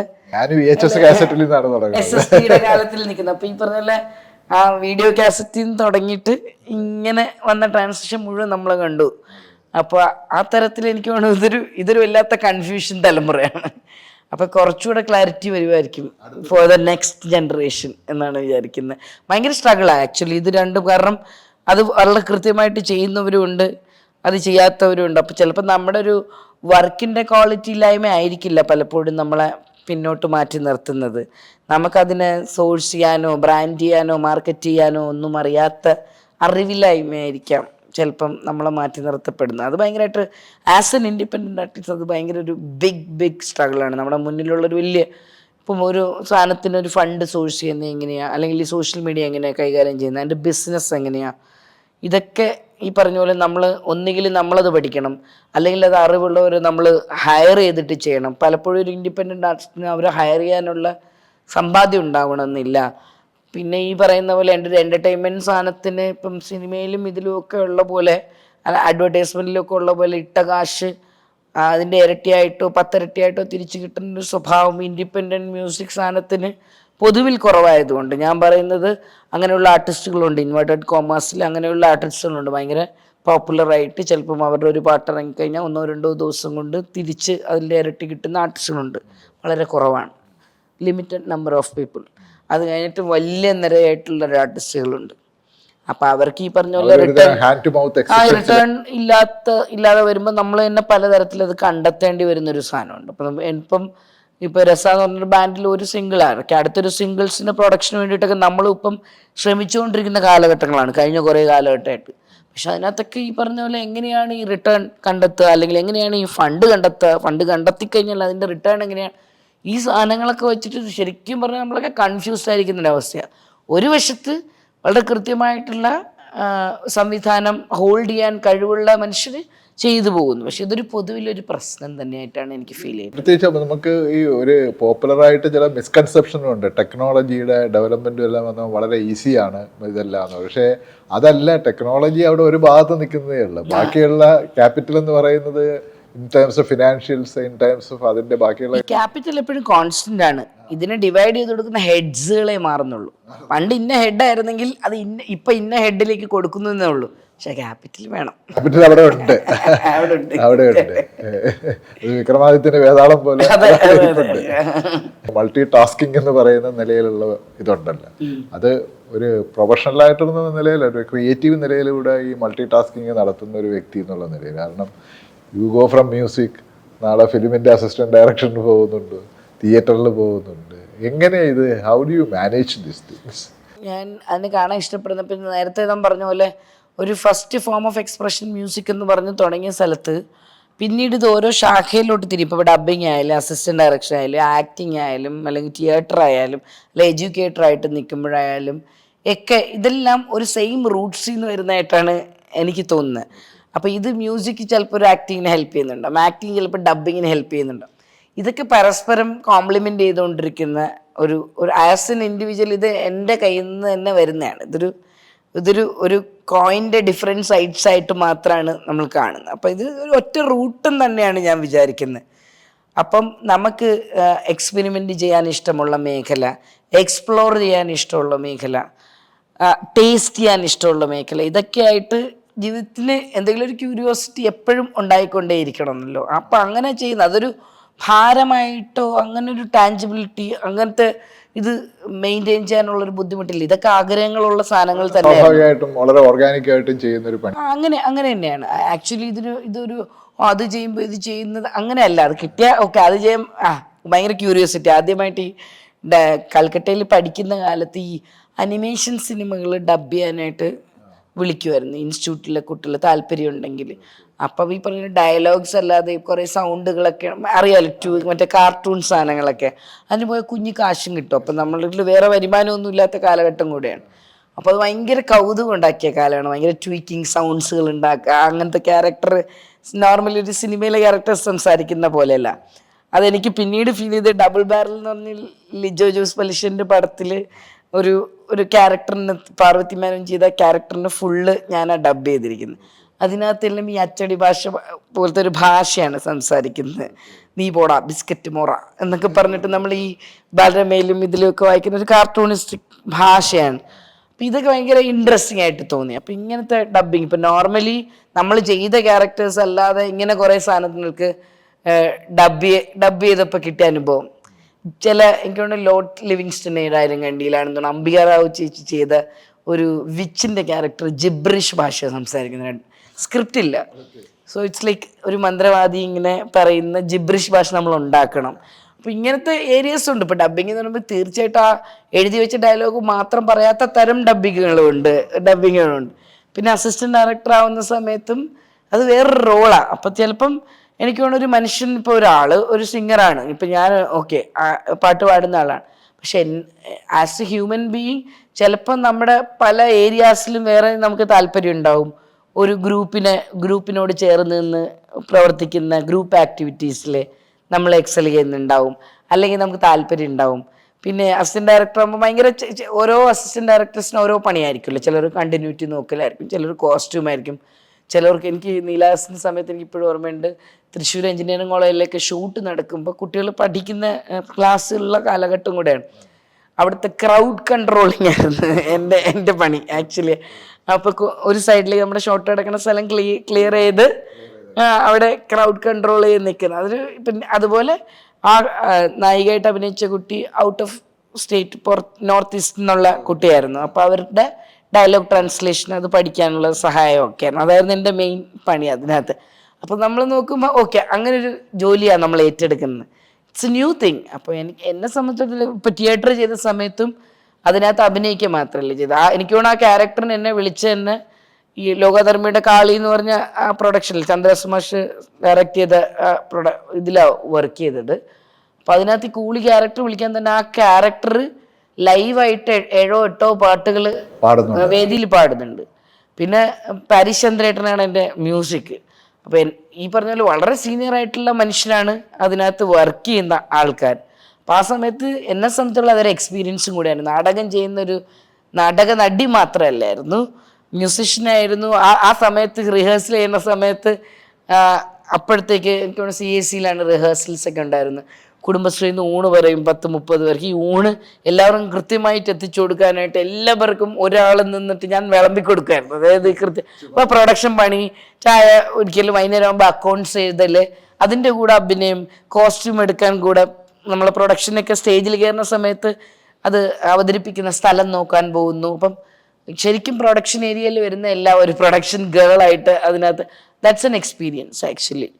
അതൊരു നമ്മൾ പോയിട്ട് നടിയാവാൻ പോയി നടി മാത്രം ചെയ്തിട്ടല്ല വരുന്നത്. അതൊരു ഗ്രൂപ്പ് വർക്കാണ്. ഒരു തിയേറ്റർ വർക്കുകളെല്ലാം അങ്ങനെയാണെന്നാണ് ഞാൻ വിശ്വസിക്കുന്നത്. അതെനിക്ക് ഭയങ്കര ഇഷ്ടമുള്ളൊരു ജോലിയായിരുന്നു. ഇത് ജോലി ഇഷ്ടമാണെങ്കിൽ ഇതിന് ഒരു അസാധാരണമായ എനർജി വേണമല്ലോ, അതെവിടെ നിന്നാണ് കിട്ടുന്നത്? ഈ പറഞ്ഞ പോലെ ജീവിക്കാൻ എനർജി വേണമല്ലേ, എവിടെ നിന്നെങ്കിലുമൊക്കെ വരും. മുന്നിൽ ഈ പറയുന്ന ഒരു കൗതുകമുള്ള സാധനങ്ങളൊക്കെ ആകുമ്പോൾ എനിക്ക് തോന്നുന്നു അത്തരത്തിൽ എനിക്ക് പഠനകാലത്ത് തന്നെ ഇപ്പം BSc കഴിഞ്ഞപ്പം എൻ്റെ ആഗ്രഹങ്ങളിൽ എന്ന് വെച്ചാൽ കമ്മ്യൂണിറ്റി ബേസ്ഡ് ആയിട്ട് വർക്ക് ചെയ്യാവുന്ന എന്തെങ്കിലും കോഴ്സ് പഠിക്കണമെന്നായിരുന്നു. അപ്പം ഞാൻ അപ്ലൈ ചെയ്ത സാധനങ്ങൾ ജേർണലിസവും LLBയും MSW ആയിരുന്നു. പിന്നെ ഫൈനലി MSW ചൂസ് ചെയ്ത് അതിൽ പോയതാണ്. ജനങ്ങളുടെ ഇടയിൽ അല്ലെങ്കിൽ ഗ്രൂപ്പ് എപ്പോഴും ആൾക്കാരുടെ ഇടയിൽ വർക്ക് ചെയ്യാൻ പറ്റുന്ന അങ്ങനത്തെ ഒരു എനർജിയുടെ ആളായിരിക്കാം, അല്ലെങ്കിൽ ഞാൻ അങ്ങനെ ആയിരിക്കാം, എനിക്കറിയില്ല. അങ്ങനെ മടുക്കാതെ ഒരു പരിധിവരെയൊക്കെ വർക്ക് ചെയ്യാൻ പറ്റും, പ്രത്യേകിച്ച് ഗ്രൂപ്പ് ആക്ടിവിറ്റികളിലൊക്കെ. ഗസൽ പാടുമോ? ആ ഗസൽ പാടും. ആജ് ജനകി സിദ്ദിനൊക്കെ. तुम भी सोचो जरा क्यों न रोके तुम्हें, जान जाती है जब उठ के जाती हो तुमको अपनी कसम जाने जा, बात इतनी मेरी मान लो, आज जाने की जिद ना करो, यूं ही पहलू में बैठे रहो, यूं ही पहलू में बैठे रहो, आज जाने की जिद ना करो, हाय मर जाएंगे हम तो लुट जाएंगे, ऐसी बातें किया ना करो, आज जाने की जिद ना करो, आज जाने की जिद ना करो. നമ്മുടെ തമിഴ് പാട്ട് തമിഴില് സന്തോഷവൻ സംവിധാനം ചെയ്ത ഈനം എന്ന് പറഞ്ഞ മൂവി ഉണ്ട്, LTT ഇഷ്യൂ ബേസ് ചെയ്തിട്ട്. അത് റിലീസ് ചെയ്തതിൻ്റെ 2ാമത്തെ ദിവസം തന്നെ വിഡ്രോ ചെയ്യേണ്ടി ബാക്ക് ചെയ്യേണ്ടി വന്നൊരു ഇതാണ്. അപ്പം അതിനകത്ത് ഞാൻ പാടിയൊരു പാട്ടാണ്, കുറച്ച് വരികൾ പാടാം. ഭയങ്കര ലൈഫിനെ കുറിച്ച് ഇതുള്ള ഒരു പാട്ടാണ്. 7 കുറുക്ക് 2 நடுக்கு 4 பேர் வாகனம், என்னக்காச்சும் ஒரு நாளுக்கு நீயும் தானே போகணும், நானும் தானே போகணும், ஐயா போயே தானே தீரணும், நம்ம சந்தோஷமா வாழணும். 7 குறுக்கு 2 நடுக்கு 4 பேர் வாகனம், 4 மாடி காரணம் போறது பாடத்தான், நாதியத்தான் நாங்களும் போவது மேலத்தான். 4 மாடி காரணம் போறது பாடத்தான், நாதியத்தான் நாங்களும் போவது மேலத்தான். போகும் வழி பாதையெல்லாம் ஒன்றுதான், போகும் வழி பாதையெல்லாம் ஒன்றுதான், அங்கே போன பின்ன சொந்தம் நமக்கு மண்ணு தான். சொன்னா கேளுங்க இது உண்மை தானுங்க, சொன்னா கேளுங்க இது உண்மை தானுங்க. 7 குறுக்கு 2 நடுக்கு 4 பேர் வாகனம், என்னக்காச்சும் ஒரு நாளுக்கு நீயும் தானே போகணும், நானும் தானே போகணும், ஐயா போயே தானே തീരണം, നമ്മ സന്തോഷമാ വാഴണം. ഈ പാട്ട് ആദ്യമായിട്ടാണ് ഞാൻ പാടുന്നത് ഇന്റർവ്യൂവിന്, ഇതുവരെ പാടിയിട്ടില്ല. ഇതിൻ്റെ ഇടയിൽ തന്നെയാണ് രശ്മി റിസർച്ച് ചെയ്യുന്നുണ്ട് മ്യൂസിക്കിനകത്തും അല്ലെങ്കിൽ മറ്റു മേഖലകളിൽ. അതിനെക്കുറിച്ചിട്ട് എങ്ങനെയാണ് പറയുന്നത്? പ്രത്യേകിച്ച് ആ ജൂയിഷ് മ്യൂസിക്കിൻ്റെയും മറ്റു സാധനങ്ങളുടെയും ഒരു ഇതിലേക്ക് വർക്ക് ചെയ്തു. ആക്ച്വലി റിസർച്ച് എന്ന് പറഞ്ഞാൽ ഇപ്പം ഒരു പെർട്ടിക്കുലർലി ഒരു പഠനത്തിൻ്റെ ഒരു അക്കാഡമിക്കിൻ്റെ ഭാഗമായിട്ടൊന്നും അല്ല, സെൽഫായിട്ടുള്ളൊരു ഇൻട്രസ്റ്റ് കൊണ്ടാണ്. ഇപ്പം ഈ വയനാട്ടിൽ പഠിക്കുന്ന കാലത്താണ് ഈ ഫോക്ക് മ്യൂസിക് കണ്ടതും കേട്ടതും പഠിച്ചതും ഒക്കെ. അപ്പോൾ ആ സമയത്ത് നമുക്ക് ഈ പാട്ടുകൾ എന്താണെന്നൊക്കെ അറിയുമ്പോഴേ അത് ഓരോ പാട്ടും ഇന്ന ഒരു പർട്ടിക്കുലർ കസ്റ്റം ഓറിയൻറ്റഡ് ആയിട്ടുള്ള പാട്ടായിരിക്കാം, അല്ലെങ്കിൽ ഒരു ജനനം മുതൽ മനുഷ്യൻ മരണം വരെയുള്ള പല പല സമയങ്ങളിൽ പാടുന്ന പാട്ടുകൾ, ഇമോഷണൽ ആയിട്ടുള്ള പാട്ടുകളുണ്ട്, ഫെസ്റ്റിവൽ റിലേറ്റഡ് ആയിട്ടുള്ള പാട്ടുകൾ. അപ്പോൾ ഇതൊക്കെ എങ്ങനെയാണ് ഉണ്ടാവുന്നത്? ചില ഞാൻ റൂറൽ ആൻഡ് അർബൻ കമ്മ്യൂണിറ്റി ഡെവലപ്മെൻറ്റിലായിരുന്നു സ്പെഷ്യലൈസ് ചെയ്തിരുന്നത്. അപ്പം നമുക്ക് കമ്മ്യൂണിറ്റി ബേസ്ഡ് ആയിട്ടുള്ള വർക്കുമായിരുന്നു. അപ്പം എസ്പെഷ്യലി വയനാട് പോലുള്ള സ്ഥലത്ത് ഒരുപാട് ട്രൈബൽ സെറ്റിൽമെൻ്റ് ഉണ്ട്. ഓരോ ട്രൈബൽ സെറ്റിൽമെൻറ്റിനും ഓരോ കൾച്ചറാണ്, ഓരോ ഭാഷയാണ്, അവരുടെ പാട്ടുകളും വേറെയാണ്. അപ്പോൾ അതിങ്ങനെ പഠിച്ചു വരുമ്പോൾ അതിനകത്തൊരു ക്യൂരിയോസിറ്റി ഉണ്ടല്ലോ.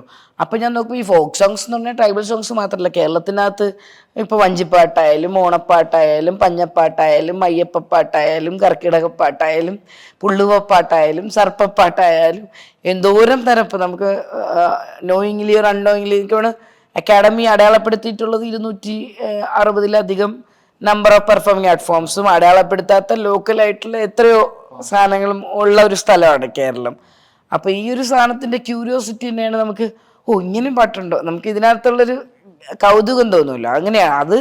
ശരിക്കും പറഞ്ഞു കഴിഞ്ഞാൽ ഒരു റിസർച്ച് ഓറിയൻറ്റഡ് ആയിട്ടൊക്കെ ഒരു ഗൈഡൻസോടുകൂടി വന്നത് ആഴിയ ആർക്കൈവ്സിൻ്റെ ഫസ്റ്റ് CA ബോയിലിംഗ് വെസൽ എന്ന് പറഞ്ഞ ഫസ്റ്റ് എഡിഷനിൽ 10-18 പേരുള്ളതിൽ ആർട്ടിസ്റ്റുകളും പെർഫോമിങ് ആർട്ടിസ്റ്റുകളും റിസർച്ചേഴ്സും ഫോട്ടോഗ്രാഫേഴ്സും ഒക്കെ ഉള്ളതിൽ ഒരു പെർഫോമിങ് ആർട്ടിസ്റ്റായിട്ടായിരുന്നു ഞാനുണ്ടായിരുന്നത്. അതിനകത്ത് ഇപ്പം ഈ പറയുന്ന പോലെ ഇപ്പോൾ റിയാസ് കോമു അതിനെ ക്യൂറേറ്റ് ചെയ്യുന്ന ആളായിട്ടും എന്നെ റിസർച്ച് ഗൈഡായിട്ട് MH ഇല്യാസിനെ പോലുള്ള ഇല്യാസ് മാഷും ഒക്കെ ചേർന്നിട്ടാണ് ഇത് പറഞ്ഞു തരുന്നത്. അപ്പം നമ്മൾ ഈ ഹിസ്റ്ററിയും കൾച്ചറും റിലേറ്റ് ചെയ്തിട്ടുള്ള പഠനത്തിനും ഭയങ്കര ഇൻട്രസ്റ്റ് ആണ്. ആക്ച്വലി ഇത് പഠിച്ചു കഴിഞ്ഞാൽ നമ്മൾ ജീവിക്കുന്ന ഒരു നാട്ടിൻ്റെ സാംസ്കാരിക പശ്ചാത്തലം കൂടിയാണ് ആക്ച്വലി.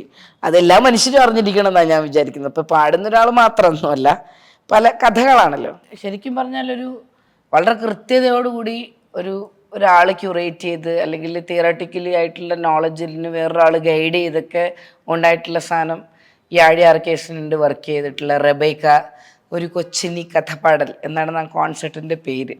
അൻവർ അലി ഇട്ട പേരാണ്, അൻവർക്കാണ് ആ പേരൊക്കെ ഇട്ടതും അങ്ങനത്തെ. അപ്പോൾ അങ്ങനത്തെ കാര്യങ്ങൾ പഠിക്കുമ്പോൾ ശരിക്കും പറഞ്ഞാൽ നമ്മൾ ആസ് എൻ ആർട്ടിസ്റ്റ് ഭയങ്കര പേഴ്സണൽ ഹാപ്പിനെസ് തരുന്ന ചില പഠനങ്ങളും അത് പെർഫോം ചെയ്തു. ആ പെർഫോമൻസ് ആണ് അതിൻ്റെ പെർഫോമൻസ് ആണ് അവർ ഫീച്ചർ ചെയ്ത് ക്യൂറേറ്റ് ചെയ്തത്, ആഴിയിൽ ക്യൂറേറ്റ് ചെയ്തത്. അത് ശരിക്കും പറഞ്ഞു കഴിഞ്ഞാൽ അങ്ങനത്തെ വർക്കുകൾ ജീവിതകാലത്തിൽ നമ്മളിങ്ങനെ എടുത്തു നോക്കുമ്പോൾ നമുക്ക് മാർക്ക് ചെയ്യപ്പെടാൻ പേഴ്സണൽ സാറ്റിസ്ഫാക്ഷൻ എന്ന് പറയുന്നൊരു സാധനമുണ്ട്. പോപ്പുലാരിറ്റി വേറെയാണ്, അതിൻ്റെ ഒരു ക്വാളിറ്റി ഓഫ് വർക്ക് വേറെയാണ്. അപ്പം അങ്ങനത്തെ ചില ലാൻഡ് മാർക്കുകളിൽ നമ്മൾ കൃത്യമായിട്ട് അടയാളപ്പെടുത്തുന്ന എന്നാൽ ലോകം അറിഞ്ഞിരിക്കേണ്ട ഇതുവരെ ആരും അടയാളപ്പെടുത്താത്ത ഒരു കാര്യത്തിൻ്റെ ഭാഗമായിട്ട് നമ്മൾ ഉണ്ടാവുക എന്ന് പറയുന്നത് അതൊരു വലിയ കാര്യമായിട്ടാണ് ആർട്ടിസ്റ്റ് എന്നുള്ളതിൽ എനിക്ക് ഈ പറഞ്ഞ പോലെ എനിക്ക് തോന്നുന്നു ആഴി ആർക്കൈവ്സിൻ്റെ ഭാഗമായിട്ട് വന്നപ്പോഴാണ് അങ്ങനൊരു സാധനത്തിനൊക്കെ നമുക്ക് ഒരു സ്കോപ്പ് കിട്ടി അതിന് മനസ്സിലാക്കുന്നതും ഇങ്ങനെയും നമുക്ക് ഈ പറയുന്ന കാര്യങ്ങളെ കുറിച്ച് കൂടുതൽ പഠനങ്ങളാവാം എന്നുള്ളത്. അതെപ്പോഴും ഒരു സ്ഥലത്തൊരു കൺസേർട്ടിന് വേണ്ടിയിട്ടോ ഒരു പ്രസൻറ്റേഷന് വേണ്ടിയിട്ടല്ല, നിരന്തരമായിട്ട് നമുക്ക് പഠിക്കാൻ കിട്ടുന്നതോ കുറവുണ്ട്. ഇതൊരിപ്പോൾ അന്ന് നമ്മൾ ചെയ്തതൊരു ജൂയിഷ് മലയാളം പാട്ടുകളുടെ ഒരു കോൺസെർട്ടാണെങ്കിൽ പിന്നീട് നമ്മൾ വെറുതെ കാണുമ്പോൾ ചിലപ്പോൾ ഇല്യാസ് മാഷിക പറഞ്ഞാൽ ഇങ്ങനെ കുറച്ച് വേറെ തരം പാട്ടുകളുണ്ട്, അത്തരം പാട്ടുകളുണ്ട്. അപ്പോൾ അതിനെക്കുറിച്ചുള്ള അത് പറഞ്ഞു തരാനുള്ള അവരുടെ മനസ്സും അല്ലെങ്കിൽ അങ്ങനത്തെ ചില ഏരിയാസിൽ ക്യൂറേറ്റ് ചെയ്യാനുള്ള ഒരു അങ്ങനത്തെ ഒരു ഗൈഡൻസ് ഒക്കെ കിട്ടിയിട്ട് നമ്മൾ ചെയ്യുമ്പം നമുക്കറിയാത്ത പല പല പുതിയ ലോകങ്ങൾ നമ്മുടെ മുമ്പിൽ ഭയങ്കര. പക്ഷെ അങ്ങനത്തെ സാധനങ്ങൾ എനിക്ക് ചെയ്യാൻ വലിയ ഇഷ്ടമാണ്. എനിക്ക് ജീവിതാവസാനം അത്തരം കാര്യങ്ങളൊക്കെ ചെയ്ത് ജീവിക്കാൻ പറ്റിക്കഴിഞ്ഞാൽ ഭയങ്കര സന്തോഷത്തോടുകൂടി നമ്മുടെ ജീവിച്ചു എന്ന് നമുക്ക് തോന്നുന്ന വിധത്തിൽ ഇരിക്കാം എന്ന് തോന്നുന്നു. ഇതുപോലെ തന്നെ രശ്മിയുടെ ഇന്റർനാഷണൽ കൊളാബറേഷൻസ് കുറച്ച് ചെയ്തിട്ടില്ലേ മ്യൂസിക്? അത് ഈ കൽക്കട്ട പഠിക്കുന്ന സമയത്ത് അവിടെ ഞാൻ നേരത്തെ പറഞ്ഞ പോലെ ഒരുപാട് ഫോറിൻ മ്യൂസിഷ്യൻസും ഒക്കെ വരുന്നതാണ്. അത് ഇന്റർനാഷണൽ അവിടെ വെച്ചിട്ടും കുറേ പുറത്തുനിന്ന് വരുന്ന ആഫ്രോ ക്യൂബൻ പെർക്കഷനിസ്റ്റുകൾ, പുറത്തുനിന്ന് വരുന്നവരൊക്കെ നമ്മുടെ ഹോസ്റ്റലൊക്കെ അങ്ങനത്തെ ഒരു സ്പേസാണ്. ഫിലിം ഇൻസ്റ്റിറ്റ്യൂട്ടിൻ്റെ ഹോസ്റ്റൽ ആ കാലത്തൊക്കെ അങ്ങനത്തെ ഒരു സ്പേസുകളായിരുന്നു. അപ്പോൾ നമുക്ക് ഒരുപാട് പേരെ പരിചയപ്പെടാൻ പറ്റും. അവരൊക്കെ നമ്മളെ കൂടെ വന്നിരുന്ന് ജാം ചെയ്യുന്നവരായിരിക്കും. അപ്പോഴായിരിക്കും നമ്മൾ ചിലപ്പം പാടി നോക്കുക അങ്ങനെ ഒരു സാധനം. ചിലപ്പോൾ നമ്മൾ പല സ്ഥലത്തും ഒരുമിച്ച് കൺസേർട്ടുകൾ ചെയ്തിട്ടുണ്ടാവാം. ഇവിടെ തന്നെ ICCRൻ്റെ കീഴിലൊക്കെ അന്നത്തെ മദജൈൻ ജോൺ തോമസും അല്ലെങ്കിൽ വേറെ കുറേ ഇറ്റാലിയൻ ആർട്ടിസ്റ്റുകളും മ്യൂസിക് എത്നോളജിസ്റ്റുകളും ഒക്കെ വന്നിട്ടുള്ള പെർഫോമൻസുകളിലൊക്കെ ഞാൻ അസോസിയേറ്റ് ചെയ്തിട്ടുണ്ട്. അപ്പോൾ അത്തരത്തിലുള്ള പല പല ആൾക്കാരുമായിട്ട് ഇപ്പം ഈ നമ്മുടെ ആഴി ആർക്കൈവ്സ് തന്നെ ഇപ്പം ചെയ്ത ജൂയിഷ് പാട്ടിൻ്റെ ഒരു എക്സ്റ്റൻഷനിൽ ഗ്ലാസ്ഗോ യൂണിവേഴ്സിറ്റിക്ക് വേണ്ടിയിട്ട് ഈ ജൂയിഷ് സോങ്സിൻ്റെ ഒരു ചെറിയ വേറെ അവിടുത്തെ ഒരു ആർട്ടിസ്റ്റും ഗ്ലാസ്ഗോ യൂണിവേഴ്സിറ്റിയും കൂടെ ചേർന്നിട്ട് അതിൻ്റെ ഒരു റിവൈവിങ് വേർഷൻ ചെയ്തിട്ടുണ്ട്, ഒരു എക്സ്റ്റൻഡഡ് വേർഷൻ ചെയ്തിട്ടുണ്ട്. അപ്പോൾ ഇത്രയും കൊളാബറേഷൻ എന്ന് പറഞ്ഞു കഴിഞ്ഞാൽ നമുക്ക് പുതിയ ആൾക്കാരെയും പുതിയ കാര്യങ്ങളെയും പരിചയപ്പെടുന്നതിനപ്പുറത്തേക്ക് നമ്മളെ നാടിൻ്റെ ഒരു സാധനത്തിന് ഒരു ഗ്ലോബലി ആയിട്ടുള്ള ഒരു സ്പേസിലേക്ക് നമുക്ക് പ്രസൻറ്റ് ചെയ്യാനും പറ്റുന്ന ഒരു വലിയ കാര്യമായിട്ടാണ് ഞാൻ കാണുന്നത്. അപ്പോൾ അതിൻ്റെ ഭാഗത്തിൽ എപ്പോഴും എനിക്കുള്ള അങ്ങനത്തെ അസോസിയേഷൻസ് ഉണ്ടാവുന്നത് നല്ലതാണ്. അത് ഒരു നാഷണൽ ലെവലായാലും ഇൻ്റർനാഷണൽ ലെവലായാലും കൊളാബറേഷൻസ് എപ്പോഴും നല്ലതാണ്. നമ്മൾ മാത്രമല്ലാതെ മറ്റ് കലാകാരന്മാരോട് ചേർന്ന് പ്രവർത്തിക്കാൻ പറ്റുക എന്ന് പറഞ്ഞാൽ അത് 2-3 ആൾക്കാരെ ആശയങ്ങൾ ഒരു തലത്തിലേക്ക് വരികയല്ലേ. അത് എപ്പോഴും ഭയങ്കര രസമായിട്ടുള്ളൊരു വർക്കായിരിക്കും തോന്നുന്നു. ഇതുപോലെ തന്നെയാണ് ഈ എഡ്യൂക്കേറ്റർ എന്ന് പറയുന്ന ഒരു സാധനം ഏത് തരത്തിലാണ് അത് ചെയ്യുന്നത്? അത് ശരിക്കും പറഞ്ഞു കഴിഞ്ഞാൽ അങ്ങനൊരു പ്രൊഫഷണൽ സാധനമായിട്ടൊന്നും അല്ല. കുഞ്ഞിലെ ഈ നമ്മൾ MSWനൊക്കെ പഠിക്കുന്ന കാലത്ത് തന്നെ ഈ കുട്ടികളുടെ ക്യാമ്പുകൾക്കൊക്കെ നമ്മൾ പോകാൻ, ഈ വെക്കേഷൻ ക്യാമ്പുകളൊക്കെ ഉണ്ടല്ലോ, വേനലവധി കാലത്തെ ക്യാമ്പുകളിലൊക്കെ നമ്മൾ ചെറിയ ചെറിയ ഗ്രൂപ്പ് ആക്ടിവിറ്റീസ്, ഒരു കൂട്ടമായിട്ട് ആൾക്കാർ പോയിട്ട് കുട്ടികളുടെ ഗ്രൂപ്പ് കോഹഷൻ വർദ്ധിപ്പിക്കുന്നു, തിയേറ്റർ ഇതോ അല്ലെങ്കിൽ സംഗീതം റിലേറ്റ് ചെയ്തിട്ടോ നാടകം റിലേറ്റ് ചെയ്തിട്ടുള്ള ക്യാമ്പുകളിലൊക്കെ സുഹൃത്തുക്കളെ സഹായിക്കാനും അവരുടെ കൂടെയൊക്കെ ഇങ്ങനെ പോകുന്ന ശീലമുണ്ടായിരുന്നു. അത് പിന്നീട് ഈ പറഞ്ഞ പോലെ നമ്മൾ കൂടുതൽ പഠിക്കുന്ന കാര്യങ്ങൾ അല്ലെങ്കിൽ ഇൻട്രസ്റ്റഡ് ആയിട്ട് പഠിക്കുന്ന കാര്യങ്ങൾ ഇന്ന കാര്യത്തിനെ കുറിച്ച് ഷെയർ ചെയ്യാൻ പറ്റുമെന്നൊക്കെ എനിക്ക് തോന്നുന്നു. എൻ്റെ പെർഫോമൻസുകളിലൊക്കെ ഈ പാട്ടുകൾ ഞാൻ പ്രസൻറ്റ് ചെയ്യാറുണ്ട്. ചിലപ്പോൾ ഒരു കഥയിലൂടെ അങ്ങനെ ചില പാട്ടുകളെങ്കിലും അങ്ങനെ പറയാറുണ്ട്. അപ്പം അത്തരത്തിൽ ഇപ്പം നമ്മുടെ സൗഹൃദത്തിലുള്ള മനുഷ്യർ തന്നെ ചിലപ്പം ചോദിക്കും അങ്ങനെ ഒരു സെഷൻ ചെയ്യാമോ എന്ന് ചോദിക്കുമ്പോൾ ചെയ്ത് തുടങ്ങിയിട്ട് അതിന് ഓട്ടോമാറ്റിക്കലി നമ്മൾ അങ്ങനത്തെ റോളുകളിലായി വരുന്നതാണ്. അപ്പോൾ ചില ഇപ്പം സ്കൂളുകളിൽ, യൂണിവേഴ്സിറ്റികളിൽ, ചലച്ചിത്ര അക്കാദമി നടത്തുന്ന പല ക്യാമ്പുകളിൽ, അപ്പം പണ്ടൊക്കെ ആണെങ്കിൽ ഇപ്പോൾ റെസിസ്റ്റൻറ്റ് മ്യൂസിക്കിൻ്റെ ഒരു കാര്യം മാത്രമായിട്ടൊക്കെയാണ് നമ്മൾ ചെയ്തുകൊണ്ടിരുന്നത്, മ്യൂസിക് റെസിസ്റ്റൻസിന്. ഇപ്പം പല പല സാധനങ്ങളിൽ നമ്മൾ ചെയ്യുന്നുണ്ട്. ഇപ്പോൾ റിതംസ് ആൻഡ് റെസിസ്റ്റൻസ് എന്ന് പറഞ്ഞ സാധനങ്ങൾ, മ്യൂസിക്കൽ നറേറ്റീവ്സ് എന്ന് പറഞ്ഞ സാധനങ്ങൾ, റെസിസ്റ്റൻറ്റ് മ്യൂസിക് ആൻഡ് ജെൻഡർ, അങ്ങനത്തെ ഈ പല പല ഇടങ്ങളിൽ സംസാരിക്കാൻ പറ്റുന്നുണ്ട്. അപ്പോൾ എനിക്ക് അത് കരിക്കുലത്തിൻ്റെ ഭാഗമായും അല്ലാതെയും ഒക്കെ വരുന്നുണ്ട്. എന്നെ സംബന്ധിച്ചിടത്തോളം ഞാൻ വിചാരിക്കുന്നത് നമ്മളാരെയും മുമ്പേയും പിമ്പേയും അല്ല, നമ്മളിങ്ങനെ അവരെ ഒപ്പം നടക്കാറുള്ളത്, അത് ചെറുപ്പക്കാരുടെ ആയാലും കുട്ടികളുടെ ആയാലും ഒപ്പം നടക്കാൻ ശ്രമിക്കുക എന്നുള്ളതാണ്. അപ്പം ആസ് എ ഹ്യൂമൻ ബീയിങ് ഇത് അവരുമായിട്ട് പുതിയ മനുഷ്യരുമായിട്ട് സംവദിച്ചുകൊണ്ടേയിരിക്കുക അല്ലെങ്കിൽ പുതിയ ആശയങ്ങൾ മനസ്സിലാക്കിക്കൊണ്ടേയിരിക്കുക എന്നുള്ളത് നമ്മൾ അവസാനം വരെ ചെയ്യേണ്ട ഒരു കാര്യമായിട്ട് ഞാൻ കരുതുന്നു. അപ്പം ഇത് ശരിക്കും പറഞ്ഞാൽ ഞാനൊരു എഡ്യൂക്കേറ്റർ മാത്രമല്ല, എനിക്കും അവിടെ നിന്ന് കിട്ടുക, നമുക്കും തിരിച്ച് നമ്മളും സ്വയം പഠിക്കുന്നുണ്ട്, പുതിയ കാര്യങ്ങളൊക്കെ ചെയ്യുന്നുണ്ട്. അപ്പോൾ ഇത് എനിക്കൊരു ശരിക്കും പറഞ്ഞു കഴിഞ്ഞാൽ എപ്പോഴും ചെയ്യാൻ ഇൻട്രസ്റ്റ് ആയിട്ടുള്ള കാര്യം. അപ്പോൾ നമ്മളൊരു എഡ്യൂക്കേറ്റർ എന്ന് പറയുമ്പോൾ ഓക്കെ, നമ്മൾ ആ ഒരു ലേബലിലായിരിക്കും ഒരു സ്ഥലത്തോട്ട് നമ്മളെ പ്ലേസ് ചെയ്യപ്പെടുന്നത് എങ്കിൽ പോലും നമ്മൾ അവിടെ നിന്ന് ഇങ്ങനെ പഠിച്ചുകൊണ്ടിരിക്കുകയാണ്. ആ കാര്യം അതൊരു നല്ല കാര്യമല്ലേ, ആക്ച്വലി ചെയ്യാൻ പറ്റുന്ന ഒരു നല്ല കാര്യമായിട്ട്. സാധാരണ സംഗീതത്തിനെ കുറിച്ചിട്ട് പറയല്ലേ, ഓരോ പെർഫോമൻസും ഓരോ പുതിയ പെർഫോമൻസ് ആണ്. പിന്നെ ഒരിക്കലും പഴയതല്ലാതെ അത് പെർഫോമൻസിൻ്റെ ഏരിയ വേറെ തന്നെ ഏരിയയാണ്. എനിക്ക് തോന്നുന്നത് എൻ്റെ ശ്വാസം അല്ലെങ്കിൽ എൻ്റെ ജീവിക്കാനുള്ള പ്രേരണ എന്നൊക്കെ പറയുന്നത് ഓരോ പെർഫോമൻസുകളിലും കിട്ടുന്ന എനർജിയാണ്. അത് എന്ത് തരം പെർഫോമൻസുകളായാലും, ഈ പറയുന്ന തിയേറ്റർ നമ്മൾ ചെയ്യുന്ന ഏത് പെർഫോമൻസുകളായാലും, പ്രത്യേകിച്ച് സ്റ്റേജ് പെർഫോമൻസുകൾ, അതിനകത്ത് നമുക്ക് പിന്നീടല്ലല്ലോ, വളരെ മൊമെൻ്ററി ആയിട്ട് ആ മൊമെൻറ്റിൽ തന്നെയാണ് നമുക്ക് റെസ്പോൺസസ് കിട്ടുന്നത്. അത് ആ എനർജി എന്ന് പറഞ്ഞാൽ വല്ലാത്ത എനർജിയാണ്. ഞാൻ മുന്നേയും എനിക്ക് തോന്നുന്നു പല ഇൻ്റർവ്യൂസിലൊക്കെ പറഞ്ഞിട്ടുണ്ട്, ഈ സ്റ്റേജിൽ പാടുന്ന ദിവസം തിരിച്ചു വന്നിട്ട് ഉറങ്ങാൻ കഴിയാറില്ല എന്ന് പറഞ്ഞിട്ട്. അത് ഭയങ്കര ഓണായിരിക്കും. അത് ശരിക്കും ആ എനർജിയും സന്തോഷവും എല്ലാ സാധനത്തിൻ്റെ ഇതിലും നമുക്ക് ഉറക്കം വരില്ല അപ്പം എപ്പോഴും. അപ്പോൾ ഓരോ പെർഫോമൻസും തരുന്ന ഓരോരോ ഫീല് തന്നെയാണ്. അതാണ് ഞാൻ പറയാൻ വന്നത്. ഓരോ പെർഫോമൻസും പുതിയതാണ്. ഇപ്പോൾ നമ്മൾ സ്റ്റേജിൽ കയറുന്നതിനും ഒരു മൊമെൻ്റ് മുമ്പ് നമ്മൾ ചെറുതായിട്ടൊന്ന് ബ്ലാങ്ക് ആവും. ആ സമയത്ത് നമുക്ക് ചിലപ്പം ഈ പറഞ്ഞ പോലെ ഇതൊക്കെ മറന്നുപോയോ, പാട്ടൊക്കെ മറന്നുപോയ പോലെയൊക്കെ തോന്നും. എന്നിട്ട് നമ്മളൊരു ടേക്ക് ഓഫ് ഉണ്ട് ശരിക്കും പറഞ്ഞാൽ. അതിൽ പിന്നെ നമ്മളൊരു ട്രാൻസിലേക്ക് ഇങ്ങനെ പോയിട്ട് തിരിച്ച് ഇത് കഴിയുമ്പം വന്നെത്തി നിൽക്കുന്നൊരവസ്ഥയുണ്ട്. അതും മാനസികമായിട്ടുള്ളൊരവസ്ഥയും കൂടെയാണ്. അതിൽ ഈ പറയുന്ന പോലെ ഓരോ പെർഫോമൻസും ഓരോരോ നമ്മൾക്കിങ്ങനെ ജീവിക്കാനുള്ള ഓക്സിജൻ തരുന്ന പോലത്തെ പലതരം കാര്യങ്ങൾ മനസ്സിലാവുന്ന, നമ്മുടെ ഈ പറഞ്ഞ ഒരു പെർഫോമൻസിൽ നിന്ന് വ്യത്യസ്തമായിട്ട് നമ്മൾ എന്ത് ചെയ്തു, എന്ത് നമ്മൾ മാറ്റണം, എന്താ നമുക്ക് കിട്ടിയത്. അതൊരു പേഴ്സണൽ ലെവലിലുള്ള എക്സ്പീരിയൻസും ഉണ്ട്, മ്യൂസിക്കൽ ലെവലിലുള്ള എക്സ്പീരിയൻസും ഉണ്ട്, ആസ് എ ഹ്യൂമൻ ബീയിങ് അല്ലെങ്കിൽ സൊസൈറ്റി ജീവിക്കുന്ന ഒരു മനുഷ്യൻ എന്നുള്ള രീതിയിലുള്ള എക്സ്പീരിയൻസ് ഉണ്ട്. പല ലെവലിലും പലതരത്തിലും ട്രാൻസെൻഡ് ചെയ്യണം. അപ്പം ഈ പറഞ്ഞ ജെൻഡറും ഈ സാധനങ്ങളും എല്ലാ പലതരം ബോധങ്ങളാണല്ലോ ഇതിനകത്തുള്ളത്. അപ്പം എനിക്ക് തോന്നുന്നു എവറി പെർഫോമൻസ് ഈസ് ഫ്രഷ്, അല്ലെങ്കിൽ ന്യൂ പെർഫോമൻസ്, അല്ലെങ്കിൽ ന്യൂ എക്സ്പീരിയൻസ്.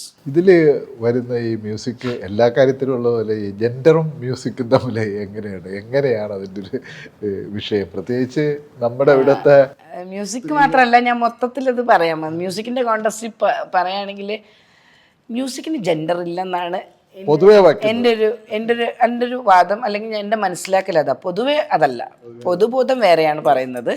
മ്യൂസിക്കിന് ജെൻഡർ ഇല്ല. അതായത് മ്യൂസിക്കലിൽ രാഗത്തിന് ജെൻഡറില്ല, താളത്തിന് ജെൻഡർ, രാഗം, താളം, സ്വരം, വികാരം, ഇതിനും ജെൻഡറില്ലല്ലോ. ജെൻഡറില്ലാത്ത തരത്തിലല്ലേ ഈ വാക്കുകളൊക്കെ പറയുന്നത്. മ്യൂസിക്കിന് ജെൻഡറില്ല ആക്ച്വലി. പക്ഷേ നമ്മൾ നിലനിൽക്കുന്ന സൊസൈറ്റികളെ ആട്രിബ്യൂട്ട് ചെയ്യുന്ന തരത്തിലുള്ള ജെൻഡറുകളാണ് ഇതിന് വരുന്നത്. അതായത് ഇപ്പം ചില ഇൻസ്ട്രുമെൻസിന് ചിലത് ഫീമെയിൽ ഇൻസ്ട്രുമെൻ്റ് ആയിട്ടും ചിലത് മെയിൽ ഇൻസ്ട്രുമെൻ്റ് ആയിട്ടും തന്നെ പറയപ്പെടുന്നുണ്ട്. ഉദാഹരണത്തിന് ഏറ്റവും നല്ലത് നമ്മുടെ ഇമേജ് കലണ്ടർ ചിത്രം വീണ. അതെ അതെ, അങ്ങനത്തെ സാധനം. അപ്പോൾ അത് വളരെ പ്രത്യക്ഷമായിട്ട് തന്നെ അതിനെ പറയുന്നുണ്ട്. അതുപോലെ തന്നെ സ്വരങ്ങൾ, ഈ ഫീമെയിൽ പാടുമ്പം എങ്ങനെ പാടണം, ഒതുക്കി പാടണം, ഇത് പാടണം, ആണുങ്ങൾ പാടുമ്പോൾ ഇങ്ങനെ പാടണം, അങ്ങനെയൊന്നുമില്ല ആക്ച്വലി.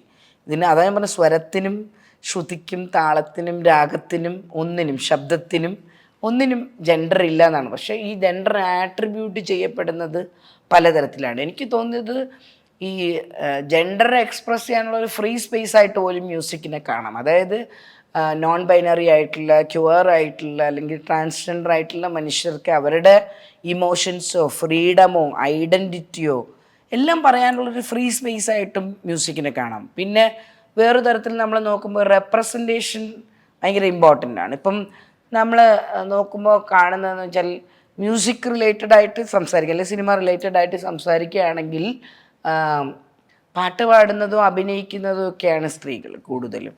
ഈ മ്യൂസിക്കിൻ്റെ ഇതിൽ ലൈവ് സൗണ്ട് മിക്സറായിട്ടോ മ്യൂസിക് കമ്പോസറായിട്ടോ അങ്ങനത്തെ ഒരു വർക്കിൽ അല്ല ടെക്നിക്കലി ഇങ്ങനെ ആയിട്ടുള്ള എപ്പോഴും മെയിലാണ്.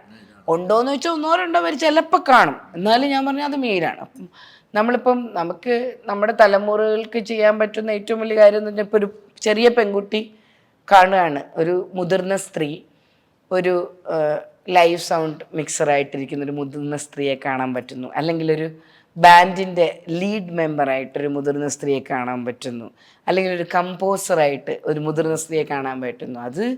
അത് ഒരു വെറും റെപ്രസെൻറ്റേഷൻ മാത്രമല്ല, that is A real empowerment. അത് ഭയങ്കര തരത്തിലുള്ളൊരു ഇൻസ്പിറേഷനായിട്ടാണ് എനിക്ക് തോന്നിയിട്ടുള്ളത്. അങ്ങനത്തെ റെപ്രസെൻറ്റേഷൻസ് വരണം ജെൻഡറിൽ. ഇപ്പം ഒരു ചെറിയൊരു അനുഭവം, ഞാൻ പേഴ്സണൽ അനുഭവം ഒന്നും ഇതിനകത്ത് പറഞ്ഞില്ല, പക്ഷെ ഒരു ജെൻഡർ അനുഭവം ഞാൻ പറയാൻ ആഗ്രഹിക്കുന്നത്, അതിൻ്റെ കോണ്ടെക്സ്റ്റ് മാത്രമായിട്ടോ ഞാൻ പറയുന്നത്, വളരെ കൃത്യമായിട്ട് പോയിൻ്റ് ഔട്ടൊന്നും ചെയ്യുന്നില്ല. ഞാൻ കൽക്കട്ട പഠിച്ചു കഴിഞ്ഞ സമയത്ത് കേരളത്തിലേക്ക് ഒരു സിനിമയ്ക്ക് വേണ്ടിയിട്ട് ആദ്യത്തെ സിനിമകളും ഇതൊക്കെ വർക്ക് ചെയ്ത് കഴിഞ്ഞതിന് ശേഷം വേറൊരു സിനിമയ്ക്ക് വേണ്ടിയിട്ട് വർക്ക് ചെയ്യാനായിട്ട് ലൊക്കേഷൻ സൗണ്ട് റെക്കോർഡിസ്റ്റായിട്ട് വർക്ക് ചെയ്യാൻ വരുന്നതാണ്. അന്നത്തെ സാഹചര്യത്തിൽ എനിക്ക് എറണാകുളത്ത് താമസിക്കാൻ സ്ഥലമില്ല. പക്ഷേ ഇവരൊരു പ്രീ പ്രൊഡക്ഷനായിട്ടുള്ള ഒരു സ്ഥലം ഉണ്ടാവില്ല, അവിടത്തേക്ക് സ്ഥലമുണ്ടെന്ന് പറഞ്ഞിട്ട് ഞാൻ വരുവാണ്.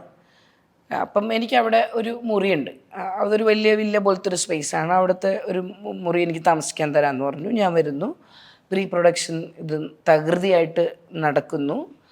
ഒരു കുറച്ച് 1, 2, 3 ആഴ്ചയൊക്കെ കഴിഞ്ഞപ്പോഴത്തേക്കും ഡയറക്ടർ എൻ്റെ അറിയുന്ന സുഹൃത്തായിട്ടുള്ള ഒരാളാണ്. അപ്പം വന്ന് പറയുന്നു, പ്രൊഡ്യൂസേഴ്സിൻ്റെ അടുത്ത് ഒരു വില്ല കമ്മ്യൂണിറ്റി പരാതി പോയിട്ടുണ്ട്. ഒരുപാട് സുഹൃത്തുക്കളുടെ ഇടയിൽ ഒരു പെൺകുട്ടി മാത്രം ഇവിടെ ജീവിക്കുന്നുണ്ട്, ഇതിവിടെ അനുവദിക്കാൻ പറ്റില്ല, ആ പെൺകുട്ടിയെ പറഞ്ഞു വിട്ടില്ലെങ്കിൽ വില്ല ഒഴിയണം. അപ്പം സുഹൃത്തിൻ്റെ ഒരു പരിമിതി എന്ന് പറഞ്ഞാൽ ചിലപ്പോൾ അത് ഡെബ്യൂ ആയിട്ട് ഡയറക്ഷനിലേക്ക് വരുന്ന ആളായിരിക്കാം, അല്ലെങ്കിൽ പ്രൊഡക്ഷൻ അത്ര ഇൻട്രസ്റ്റ് ചെയ്യുന്നത് എന്തോ കാരണത്താൽ. പക്ഷെ എൻ്റെ അന്നത്തെ അവസ്ഥ എന്ന് പറഞ്ഞു കഴിഞ്ഞാൽ എനിക്ക് എറണാകുളത്ത് വേറെ സ്ഥലമില്ല. പെട്ടെന്ന് ഇവർ പറയുമ്പോൾ ഇറങ്ങിപ്പോകാനും സ്ഥലമില്ലാത്ത രീതിയിൽ എൻ്റെ തൊഴിൽ നീതി മാത്രം നിഷേധിക്കുകയല്ല ചെയ്തത്. എൻ്റെ ശരിക്കും പറഞ്ഞാൽ എൻ്റെ ഒരു സർവൈവൽ അല്ലെങ്കിൽ ഞാൻ താമസിക്കാവുന്നൊരു ബേസിക് ആയിട്ടുള്ള എൻ്റെ ഒരു പാർപ്പിട ഇതുപോലും പ്രശ്നവും കൂടെ ഉണ്ടായിട്ടുണ്ട്. ബേസിക് നെസസിറ്റിയും ഡിനേ ചെയ്തിട്ടുണ്ട്. അതൊരു ജെൻഡർ പ്രശ്നമാണ്. അപ്പോൾ ഈ ജെൻഡർ ഇപ്പം ഒരു വോയിസ് കേട്ടിട്ടൊരു ഇത് ഒരു മ്യൂസിക്കിലൊരു സാധനം കഴിയുമ്പോൾ അത് ജെൻഡർ കൊണ്ടാവരുത് ഒരിക്കലും. അത് ക്വാളിറ്റി ഓഫ് വോയിസ് കൊണ്ട് തന്നെ ആവണം. അല്ലെങ്കിൽ ഒരേ തരത്തിലുള്ള ഇപ്പോൾ വർക്കിംഗ് സ്പേസിലേക്കുള്ള സാധനം, വേതനത്തിലുള്ള തുല്യത, ഇതെല്ലാം വരേണ്ടത് ഈ ജെൻഡറിനെ എനിക്ക് ഇവിടെ കുറച്ചൊക്കെ നമ്മൾ അതിനെ ബ്രേക്ക് ചെയ്യുന്ന തരത്തിലൊക്കെ ആയിരിക്കും എനിക്ക് പ്രവർത്തിക്കുന്ന ആഗ്രഹം. ഞാൻ അങ്ങനെ തന്നെ പ്രവർത്തിക്കുന്നതെന്നാണ് വിചാരിക്കുന്നത്. പക്ഷേ എനിക്ക് പേഴ്സണലി ഉണ്ടായിട്ടുള്ളൊരു അനുഭവമാണിത്. എൻ്റെ തൊഴിൽ ചെയ്യാനുള്ള അവകാശത്തിന് നഷ്ടപ്പെടുത്തുക. ആ സമയത്താണെങ്കിൽ എനിക്കിവിടെ കൃത്യമായിട്ടൊരു പാർപ്പിടവും ഇല്ലാത്ത സമയത്ത് ഇവരൊരു പകരത്തിനൊരു സ്ഥലം പോലും ആക്കാതെ പെട്ടെന്ന് ഈ പറഞ്ഞ പോലെ ഇപ്പം പറ്റില്ല, ഇപ്പം പാക്ക് ചെയ്യണം, ഷൂട്ടിൻ്റെ സമയത്ത് ആലോചിക്കാം എന്നുള്ളൊരു രീതിയിൽ പറയും. അപ്പം അത്തരം ഒരു മേഖലയിലേക്ക് കടന്നു വരാൻ ആഗ്രഹിക്കുന്ന ജെൻഡറിൻ്റെ പേരിൽ മാത്രം ഇത്തരം പ്രവൃത്തികൾ അല്ലെങ്കിൽ ഇത്തരം ഒരു അനുഭവങ്ങൾ നേരിടേണ്ടി വരുന്ന ആൾ പിന്നീട് എന്താ ചെയ്യുക? ഇപ്പം ഞാൻ ചൂസ് ചെയ്തത് മ്യൂസിക് അതുകൊണ്ടല്ല, എനിക്ക് മ്യൂസിക്കിൽ കൃത്യമായിട്ടുള്ള അറ്റൻഷൻ കൊടുക്കണം എന്നുള്ളത് കൊണ്ടാണ് സൗണ്ട് കൃത്യം ആ ലൊക്കേഷൻ സൗണ്ടിൽ നിന്നൊക്കെ മാറിയിട്ട് ഞാൻ ഇതിനകത്ത് ഇൻവെസ്റ്റ് ചെയ്തത്. പക്ഷെ ഞാൻ പറഞ്ഞു എനിക്കുണ്ടായിട്ടുള്ള അനുഭവം അതാണ്, ജെൻഡറിൻ്റെ പേരിൽ ഉണ്ടായിട്ടുള്ള അനുഭവം അതാണ്. ഇത് വേറെയും ഇതിപ്പുണ്ടല്ലോ, ഇപ്പോൾ സാധാരണ ഇപ്പം ഒരു കുടുംബങ്ങളിൽ നിന്നെല്ലാം തന്നെ ഇങ്ങനെ ഒരു പ്രൊഫഷനിലേക്ക് വരാനായിട്ടുള്ള തന്നെ ഒരുപാട് തീർച്ചയായിട്ടും ഞാനൊരു സർക്കാർ ജോലിയിൽ നിന്നുള്ള സെറ്റപ്പിൽ നിന്നാണ് ഈ ഫിലിം ഇൻസ്റ്റിറ്റ്യൂട്ടിലേക്ക് അഡ്മിഷൻ കിട്ടി പോകാൻ തീരുമാനിക്കുന്നതും സ്വാഭാവികമായിട്ട് ഒരു വീട്ടിലുണ്ടാകുന്ന തരത്തിലുള്ള എല്ലാ എതിർപ്പുകളും അഭിമുഖീകരിച്ചിട്ട് വിദ്യാഭ്യാസ ലോൺ എടുത്ത് അവിടെ പഠിക്കാൻ ചെല്ലണതും ഒക്കെ. പക്ഷേ എനിക്ക് തോന്നുന്നത് ഒരുപാട് കാലഘട്ടത്തിൽ നമ്മൾ ഭയങ്കര ചലഞ്ചുമായിട്ടൊക്കെ നിൽക്കേണ്ടി വന്നിട്ടുണ്ട്. കാരണം എന്തിനാ ഇപ്പം അവർ വിചാരിക്കുന്ന രീതിയിലുള്ളൊരു എഡ്യൂക്കേഷൻ ലെവലിലുള്ള എഡ്യൂക്കേഷനുണ്ട്, ഓൾറെഡി ഒരു PG കഴിഞ്ഞ് ജോലിയുണ്ട്, then what else you need for A women in the society. പിന്നെ ഇവിടെ എങ്ങാനും ജോലിയൊക്കെ ചെയ്ത് സെറ്റിൽ ആവാന്നുള്ളതല്ലാതെ പിന്നെ ഈ സിനിമയിൽ സൗണ്ട് പഠിക്കാൻ പോകണമെന്നൊക്കെ പറഞ്ഞത് എന്തോ ഈ പോണേന്നുള്ളൊരു ആശ്ചര്യം ഇപ്പോഴും ഉണ്ടായിരിക്കും, കുറേ മനുഷ്യർക്കുണ്ടായിരിക്കും. അത് പറഞ്ഞ അവരുടെ ശരിയാണ്, നമ്മുടെ ശരി ഇതുമാണ്. പക്ഷെ അതിലും ഈ അവരെ മാത്രമായിട്ട് ഞാൻ കുറ്റം പറയത്തില്ല. കാരണം ഈ ഇപ്പൊ രശ്മി പറഞ്ഞതുപോലുള്ള ഈ ഡിസ്ക്രിമിനേഷൻ നിൽക്കുന്നത് അത് അവരും അവെയറാണ്. അതാണ്. അപ്പൊ നമ്മുടെ ഒരു എന്താണ് സേഫ്റ്റി എന്നോ സുരക്ഷ എന്നൊക്കെ പറഞ്ഞിട്ട് നോക്കുമ്പോ ബാക്കിയുള്ള വേറൊരു സേഫ്റ്റി ആയിട്ടൊരു ജോലി ഉണ്ടെങ്കിൽ അതല്ലേ നല്ലത്. വേറെ പോയിട്ട് ചലഞ്ച് എടുത്തിട്ട് ഒരിടത്തും ഇല്ലാതെ പോകണ്ടെന്ന് വെച്ചുള്ള സാധനമുണ്ട്. എന്നാൽ ഈ സിനിമ എന്ന് പറയുന്നത് ഏറ്റവും വലിയ പാപമാണെന്ന് കരുതുന്ന ആൾക്കാരും ഉണ്ട്. അതുകൊണ്ട് ഈ സേഫ്റ്റി എന്ന് പറയുന്നത് പലപ്പോഴും വേറൊരു തരത്തിലുള്ള കൺട്രോളിന് വേണ്ടിയിട്ടുള്ള കൺട്രോളും എല്ലാം ചേർന്ന ഒരു സ്പേസും കൂടെയാണ്. ഇതില് നമ്മൾ വരുമ്പോഴത്തേക്ക് വീണ്ടും നമ്മുടെ ഈ പൊതുവിലുള്ള മ്യൂസിക്കിൻ്റെയും സിനിമയുടെയും ഇൻഡസ്ട്രിയുടെയൊക്കെ സാധനം നിൽക്കുമ്പോഴത്തേക്കും ടെക്നോളജിയുടെ വലിയ ഡെവലപ്മെൻറ്റുകളൊക്കെ വരുമ്പോഴത്തേക്കും നമ്മുടെ ഒരുപാട് ഇപ്പം നേരത്തെ രശ്മി പറഞ്ഞ 260ഓളം പെർഫോമിങ് ആർട്ടിൻ്റെ സംഭവങ്ങളുണ്ട്. ഇതിൻ്റെ ഒരു ആർക്കൈവ് എവിടെയാണ് നടക്കുന്നത്? ഇത് ഏതെങ്കിലും നിലയിൽ സംരക്ഷിക്കപ്പെടുന്നുണ്ടോ? എങ്ങനെ ഇത് ചെയ്യുന്നു? അത് ആ ചോദ്യം ചോദിച്ചതിൽ ഒരുപാട് നന്ദിയുണ്ട്. കാരണം കഴിഞ്ഞ 10 വർഷത്തിലധികമായിട്ട് പലതരം പ്രപ്പോസലുകൾ ഇത് ആർക്കൈവ് ചെയ്യാനായിട്ടുള്ള എന്തെങ്കിലും മാർഗമുണ്ടോ, അതിനാരൊക്കെങ്കിലും നമ്മളെ സഹായിക്കാനുള്ള റിസോഴ്സുകൾ ഉണ്ടാവുമോ എന്നൊക്കെ അന്വേഷിച്ച് നടക്കുന്നതിൽ ഒരാളാണ് ഞാൻ. കാരണം വെച്ചാൽ ഒരു പൊതു സംവിധാനം ചെയ്യേണ്ട ഒരു പ്രവൃത്തിയാണ് ഇത്. കേരളം പോലുള്ളൊരു സ്ഥലത്തൊരു പൊതു സംവിധാനത്തിന് ഉണ്ടാക്കേണ്ട അല്ലെങ്കിൽ അവരുണ്ടാക്കേണ്ടതാണ് ഈ ആർക്കിയോളജി. പല ആൾക്കാരും പ്രൈവറ്റ് ആയിട്ടുള്ള പലരും ചിലപ്പോൾ ചെറിയ രീതിയിലൊക്കെ ചെയ്യുന്നുണ്ടാവും. അതവിടെ നിൽക്കട്ടെ, that's good. If somebody else is doing that's also good. പക്ഷെ ഒരു പൊതു സംവിധാനത്തിന് എന്തുകൊണ്ട് അത്തരത്തിലുള്ള ഒരു പ്രോജക്റ്റുകൾക്കോ ഒരു ഗ്രാൻറ്റുകൾക്കോ ഒന്നും ഇവിടെ ഒരുപാട് തരത്തിലുള്ള കൾച്ചറൽ ആക്ടിവിറ്റീസ് നടക്കുന്നുണ്ട്, അതിന് വേണ്ടിയിട്ടുള്ള ഫണ്ടുകളൊക്കെ കൊടുക്കുന്നുണ്ട്. പക്ഷേ ഇത്തരത്തിലുള്ള ഇപ്പോൾ ഇവിടെ ഫോക്ലോർ അക്കാഡമി ഉണ്ട്, അതല്ലാതെ തന്നെ കൃത്യമായിട്ടുള്ള കൾച്ചറൽ ഡിപ്പാർട്ട്മെൻറ്റ്, ലളിതകല അക്കാഡമി ഉണ്ട്, എല്ലാം ഉണ്ട്. പക്ഷേ ഈ ആർക്കൈവിങ്ങിന് അല്ലെങ്കിൽ ഇത്തരത്തിലുള്ള സാധനങ്ങൾ ഡോക്യുമെൻറ്റേഷൻ, ഇപ്പോൾ ഫോക്ലോർ ഒക്കെ ആണെങ്കിൽ ചിലപ്പോൾ ഫോക്ക് ആർട്ട് മാത്രം ചിലപ്പം ചെയ്തിട്ടുണ്ടോ ഇല്ലെന്ന് എനിക്കറിയില്ല. ബട്ട് ഞാൻ പറഞ്ഞ അത് ഒരു പൊതു ഇടത്തിലോ അത് ചെയ്യാൻ താല്പര്യമുള്ളവർക്കോ ഒന്നും അതിനുള്ള ഫണ്ടോ ഗ്രാൻഡോ ഒന്നും കൊടുക്കില്ല. ഇപ്പം നമ്മൾ തന്നെ ഒരു ഫെലോഷിപ്പൊക്കെ അപ്ലൈ ചെയ്യണമെങ്കിൽ പുറത്ത് അപ്ലൈ ചെയ്യണം. ഇവിടെ അങ്ങനെ ഒരു ഫെലോഷിപ്പ് ഉണ്ടോ അല്ലെങ്കിൽ ഒരു ഗ്രാൻഡ് ഉണ്ടോ നമുക്ക് ചെയ്യാനായിട്ട്? ഇവിടുത്തെ പുറത്തുള്ള ആൾക്കാർക്ക് വന്നിട്ട് ഇവിടുത്തെ ആർട്ടിസ്റ്റുമായിട്ട് കൊളാബറേറ്റ് ചെയ്യാൻ ഇവർ കൊടുക്കുന്നുണ്ടോ? ഇവിടുത്തെ ഏതെങ്കിലും സംഘടനകൾ അല്ലെങ്കിൽ സർക്കാർ തലത്തിലുള്ള ഇൻസ്റ്റിറ്റ്യൂഷൻസോ അല്ലെങ്കിൽ ഒരു പൊതു സംവിധാനമോ അങ്ങനത്തെ സാധനം അത് കേരളത്തിനെ പോലൊരു സ്ഥലം എത്രയോ മുൻപ് ചെയ്യേണ്ടിരുന്ന ഒരു കാലമല്ല. അത് ഭയങ്കര ഒരു ശരിക്കും പറഞ്ഞാൽ നമ്മുടെ ഈ സത്യത്തിൽ അതിനെക്കുറിച്ചുള്ളൊരു അവയർനെസ് ഇല്ലായ്മ തന്നെ ഉണ്ടെന്ന് തോന്നുന്നു. എന്തോ ഒരു എല്ലാം കൂടെ ഒരു വലിയ ഒരു മിക്സഡ് പരുവത്തിൽ ഇവിടെ കിടക്കുന്നു എന്നല്ലാതെ കൃത്യമായിട്ട് അത് ചെയ്യാൻ കഴിവുള്ള ഒരുപാട് മനുഷ്യരിവിടെ ഉണ്ട്, ഉറപ്പായിട്ടുണ്ട്. Kerala is very rich in that. അങ്ങനത്തെ ഒരു പെർസ്പെക്റ്റീവായി ചെയ്യാൻ താല്പര്യമുള്ള ഒരുപാട് കലാകാരന്മാർ ഒക്കെ ഉണ്ട്. പക്ഷേ ഇത് എനിക്ക് തോന്നുന്നില്ല ഒരു സംവിധാനമില്ല. ഇപ്പം എനിക്കിപ്പോൾ അത് ചെയ്യണമെന്ന് ആഗ്രഹം ഉണ്ടെങ്കിലും നമ്മളൊരു സീറോ ഇൻവെസ്റ്റ്മെൻറ്റ് പരിപാടി ആണെന്ന് വിചാരിച്ചു. ഇതിനിപ്പോൾ എന്താ വേണം അതിനിപ്പോൾ നമ്മളൊരു സാധനം ഡോക്യുമെൻ്റ് ചെയ്യാൻ പോകുമ്പോൾ നമുക്കത് ട്രാവൽ ചെയ്യാനുള്ളൊരു വണ്ടി വേണം, അത് ഷൂട്ട് ചെയ്യാനുള്ളൊരു ക്യാമറ വേണം, അതിന് വേണ്ടിയിട്ടുള്ള ശബ്ദ സംവിധാനങ്ങൾ വേണം, ഇത് ഷൂട്ട് ചെയ്ത് കഴിഞ്ഞാൽ എഡിറ്റ് ചെയ്ത് പുറത്ത് പോസ്റ്റ് പ്രൊഡക്ഷൻ ചെയ്ത് വരാനുള്ളൊരു പ്ലാറ്റ്ഫോം വേണം. ഇതിനൊരു എക്സ്പെൻസാണ് ആ ഷൂട്ടിനുള്ളത്.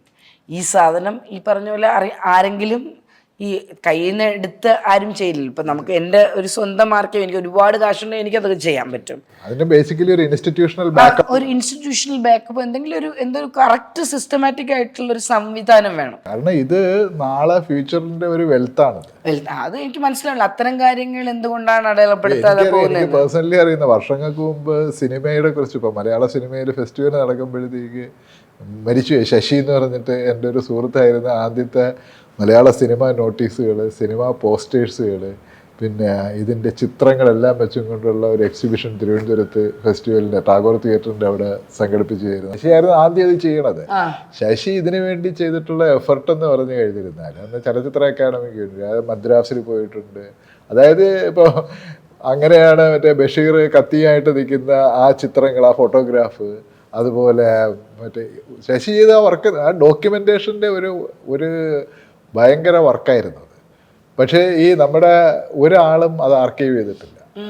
അത് ഈ ആർക്കൈവിങ് എന്ന് പറഞ്ഞാൽ ഭയങ്കരമായിട്ട് ഇവിടുത്തെ സംവിധാനം ലാക്ക് ചെയ്യുന്ന ഒരു കാര്യമാണ് ആക്ച്വലി. കാരണം ഇവിടെ ആണെങ്കിൽ അതിന് കേപ്പബിൾ ആയിട്ടുള്ള ഒത്തിരി മനുഷ്യരുണ്ട്, ഏത് ഫീൽഡിലും ആയിക്കോട്ടെ, നാടകമാവട്ടെ, സിനിമയാവട്ടെ, എല്ലാ ഫീൽഡിലും, ആർട്ടാവട്ടെ, പലതരത്തിലുള്ള കലാരൂപങ്ങളാവട്ടെ, എല്ലാത്തിലും അതിന് കേപ്പബിൾ ആയിട്ടുള്ള മനുഷ്യരുണ്ട്. ചില കലാരൂപങ്ങളോ അല്ലെങ്കിൽ ചില സാധനങ്ങൾ ചില മനുഷ്യർ മരിക്കുന്നതോടുകൂടി അത് ഇല്ലാതാവുന്നു എന്ന് പറയുന്ന ഒരു സാധനം. ഞാൻ ഒരു 6 കൊല്ലം മുമ്പ് ലിസ്റ്റ് ചെയ്യുമ്പം ഈ ചിലവരൊക്കെ ഡോക്യുമെൻ്റ് ചെയ്യണമെന്ന് ലിസ്റ്റ് ചെയ്ത് വെച്ച പലരും ഇന്നില്ല. എനിക്ക് ഡോക്യുമെൻ്റ് ചെയ്യാൻ പറ്റിയിട്ടില്ല, അവരെ പലരും ഇന്നില്ല. കാരണം അത് നമ്മൾ എഴുതി വെച്ചൊരു ലിസ്റ്റാണ്. മനുഷ്യൻ്റെ ജീവിതം ഈ ലിസ്റ്റിന് വേണ്ടി കാത്തിരിക്കില്ലല്ലോ. അപ്പം അത്തരത്തിലുള്ള ഭയങ്കര ഈ പറഞ്ഞ പോലെ നമ്മൾ ആർക്കൈവ് ചെയ്യപ്പെടാത്ത സാധനം ഒന്നുമല്ലാതെ നഷ്ടപ്പെട്ടു പോകുന്നത് ശരിക്കും പറഞ്ഞാൽ നമ്മുടെ നാടിൻ്റെ തന്നെ വലിയൊരു നഷ്ടമായിട്ട് തന്നെയാണ് കണക്ക്. അതിൻ്റെ പ്രാധാന്യം എങ്ങനെയാണോ ഇവിടെ ഉള്ളവർ മനസ്സിലാക്കുന്നത് അതുപോലെ ഇരിക്കും ആക്ച്വലി. അല്ലെ, ഈ എന്തെങ്കിലും കോൺക്രീറ്റ് ആയിട്ടുള്ള പ്രപ്പോസൽസ് പരീക്ഷയെ പോലുള്ളവർ കൊടുത്തിട്ടുണ്ടോ സർക്കാരിനോ ഇൻസ്റ്റിറ്റ്യൂഷൻ? ഒരുപാട് പേരെടുത്ത് പറയാനൊക്കെ കോൺക്രീറ്റ് ആയിട്ടുള്ള പ്രപ്പോസൽ സബ്മിഷൻ അല്ല. പണ്ട് കൾച്ചറൽ ഡിപ്പാർട്ട്മെന്റിലേക്ക് അങ്ങനത്തെ കുറച്ച് സാധനങ്ങൾ സബ്മിറ്റ് ചെയ്യാൻ ശ്രമിച്ചിട്ടുണ്ട്. ബട്ട് റെഡിയാണ് ആക്ച്വലി. എന്തെങ്കിലും ഒരു സംവിധാനത്തിൽ നമ്മുടെ കോൺക്രീറ്റ് ആയിട്ടുള്ള പ്രപ്പോസൽ ഇൻവൈറ്റ് ചെയ്യുന്നു എന്ന് പറഞ്ഞൊരു നോട്ടിഫിക്കേഷൻ ഏത് തരത്തിൽ തന്നാലും എനിക്ക് തോന്നുന്നു ഞാൻ മാത്രമല്ല, എന്നെപ്പോലെ ആഗ്രഹിക്കുന്ന എല്ലാ മേഖലയിലുള്ള മനുഷ്യരും ഇവിടെ ഉണ്ടാവും. കേരളം പോലത്തെ ഉള്ള സ്ഥലത്ത് ഇഷ്ടമായ മനുഷ്യരുണ്ടാവും. പക്ഷെ അതിനൊരു പൊതു സംവിധാനം ഉണ്ടാവണം എന്നുള്ളത് ഒരു കലാകാരി എന്നുള്ള നിലയിലും കേരളം പോലൊരു സ്ഥലത്ത് ജീവിക്കുന്ന ഒരു മനുഷ്യൻ എന്നുള്ള നിലയിലും ഞാൻ ഭയങ്കരമായിട്ട് ആഗ്രഹിക്കുന്ന ഒരാളാണ്. രശ്മിയുടെ ഈ ആർട്ടിസ്റ്റിക് ലൈഫിൻ്റെ ഒരു സംഭവത്തിനകത്ത് ഈ സിസ്റ്റത്തിനകത്ത് തന്നെ ഒരുപാട് നിലയിൽ വർക്ക് ചെയ്യും. പക്ഷെ അതേസമയം തന്നെ യു ഓൾസോ ഹാവ് ദി എന്താണ് ഒരു ടാഗ് എന്നോ മറ്റോ പറയാവുന്ന ഒരു റിബൽ സിംഗർ എന്നൊക്കെ പറയുന്ന ഒരു സാധനം ഉണ്ടല്ലോ. അതെങ്ങനെയാണ്, ഹൗ ഡു യു അത് reconcile with these two things? അതെനിക്ക് വേണമെങ്കിൽ ടാഗ് എപ്പോഴും ഒരു കലാകാരൻ്റെ ബാധ്യതയല്ലല്ലോ, അത് ബാക്കിയുള്ളൊരു ചാർത്തി തരുന്ന ബാധ്യതയാണ്. നമ്മൾ സ്വന്തമായിട്ട് ഏറ്റെടുക്കുന്ന ബാധ്യതയല്ലേ. ഇപ്പം നിൽപ്പ് സമരത്തിൻ്റെ സമയത്ത് ആ പാട്ട് പാടിയിട്ട് അത് വൈറലാവുന്ന സമയത്ത് പിന്നെ ഒരു 2 കൊല്ലം എനിക്ക് വന്ന കോളുകൾ മുഴുവൻ ആ സമരപ്പന്തലിൽ ഒരു സമരം നടക്കുന്നുണ്ട്, വന്നൊരു പാട്ട് പാടും, ഇവിടെ ഒരു സമരപ്പന്തൽ. So it's like what. ഇപ്പം നമ്മളൊരു സോഷ്യൽ കോസിനെ അഡ്രസ്സ് ചെയ്യുന്ന, നമുക്ക് ഫീൽ ചെയ്ത് നമ്മൾ അഡ്രസ്സ് ചെയ്യുന്ന രീതിയിൽ എനിക്ക് സമ്മതമുണ്ടെങ്കിൽ ഞാൻ ചെയ്യേണ്ടുന്ന കാര്യമാണ്. അത് വേറൊരാൾ പറഞ്ഞ് ബോധ്യപ്പെടുത്തിയിട്ട് വന്ന് അഡ്രസ്സ് ചെയ്യുമെന്ന് പറഞ്ഞ് വിളിക്കേണ്ട കാര്യമല്ല. അപ്പം ഈ പറയുന്ന പോലെ ഈ ടാഗുകളും അല്ലെങ്കിൽ ഈ കോമൺ റെസ്പോൺസിബിലിറ്റികളും ബാധ്യതയായിട്ട് ബാക്കിയുള്ളവർ തരേണ്ട കാര്യമല്ല. അതൊരു മനുഷ്യൻ തന്നെ തോന്നിയിട്ട് റെസ്പോൺസിബിൾ ആവേണ്ടതും, നമ്മളെ ഒരു ടാഗ് സ്വീകരിക്കുകയാണെങ്കിൽ സന്തോഷത്തോടെ നമ്മൾ സ്വീകരിക്കേണ്ടതുമാണ്. അപ്പോൾ ഇത് ബാക്കിയുള്ളവർ തരുന്ന ടാഗ് ചിലപ്പം ഓക്കെ, പല മനുഷ്യരും കോമൺ മനുഷ്യരും അത് ഏറ്റെടുത്തിട്ടുണ്ടാവാം.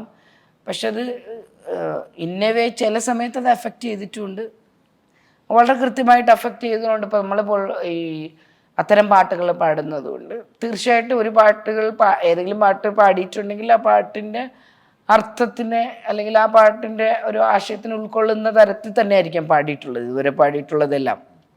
പക്ഷേ ഈ പറയുന്ന അത് മാത്രമാണോ അല്ലെങ്കിൽ അങ്ങനത്തെ ഇത് മാത്രമൊന്നുമല്ല. ഇപ്പം നമുക്ക് കുറച്ചുകൂടെ സ്പേസ് വേണം, ശ്വാസം മുട്ടിക്കരുത്. ആ ഒരു ചെറിയൊരു സ്പേസിലിട്ടിട്ട് നിങ്ങൾ ഇതാണ് ടാഗ് അതുകൊണ്ട് ഇത് അല്ല, അങ്ങനെയല്ല. ഇപ്പം സിമ്പിളായിട്ടൊരു നാടൻ പാട്ട് പാടുന്നല്ലേ, നാടൻ പാട്ടുകാരി എന്ന് പറഞ്ഞിട്ട് ഒരുപാട് പേര് അറിയും. ഞാൻ ആദ്യം സിനിമയ്ക്കകത്ത് ഒരു നാടൻ പാട്ടേ പാടിയിട്ടുള്ളൂ. എനിക്ക് ഉറുമിയിലായിരിക്കും ഫോക്ക് സോങ് എന്ന് പറഞ്ഞു പാടിയിട്ടുള്ള. ബാക്കി പാടിയിട്ടുള്ള 10-20 പ്ലേ ബാക്സിൽ ഒന്നുപോലും നാടൻ പാട്ടല്ല പാടിയിട്ടുള്ളത്. തമിഴിൽ പാടിയിട്ടുള്ളത് ഫാസ്റ്റ് നമ്പേഴ്സ് പാടിയിട്ടുണ്ട്, ഹിന്ദിയിൽ പാടിയിട്ടുള്ളതായാലും ഫാസ്റ്റ് നമ്പേഴ്സ് പാടിയിട്ടുണ്ട്. പക്ഷെ കോമൺ ആയിട്ട് നമുക്ക് കിട്ടുന്ന ഒരു സാധനം അതാണ്.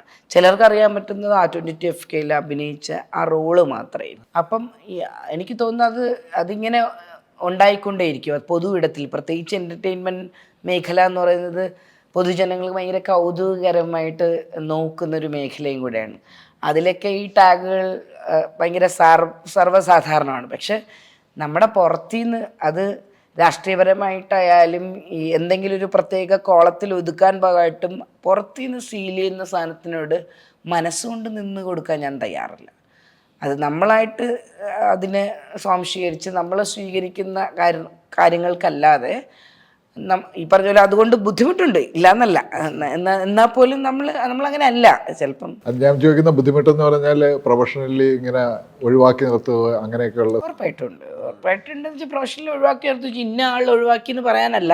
പക്ഷെ നമുക്ക് മനസ്സിലാവും.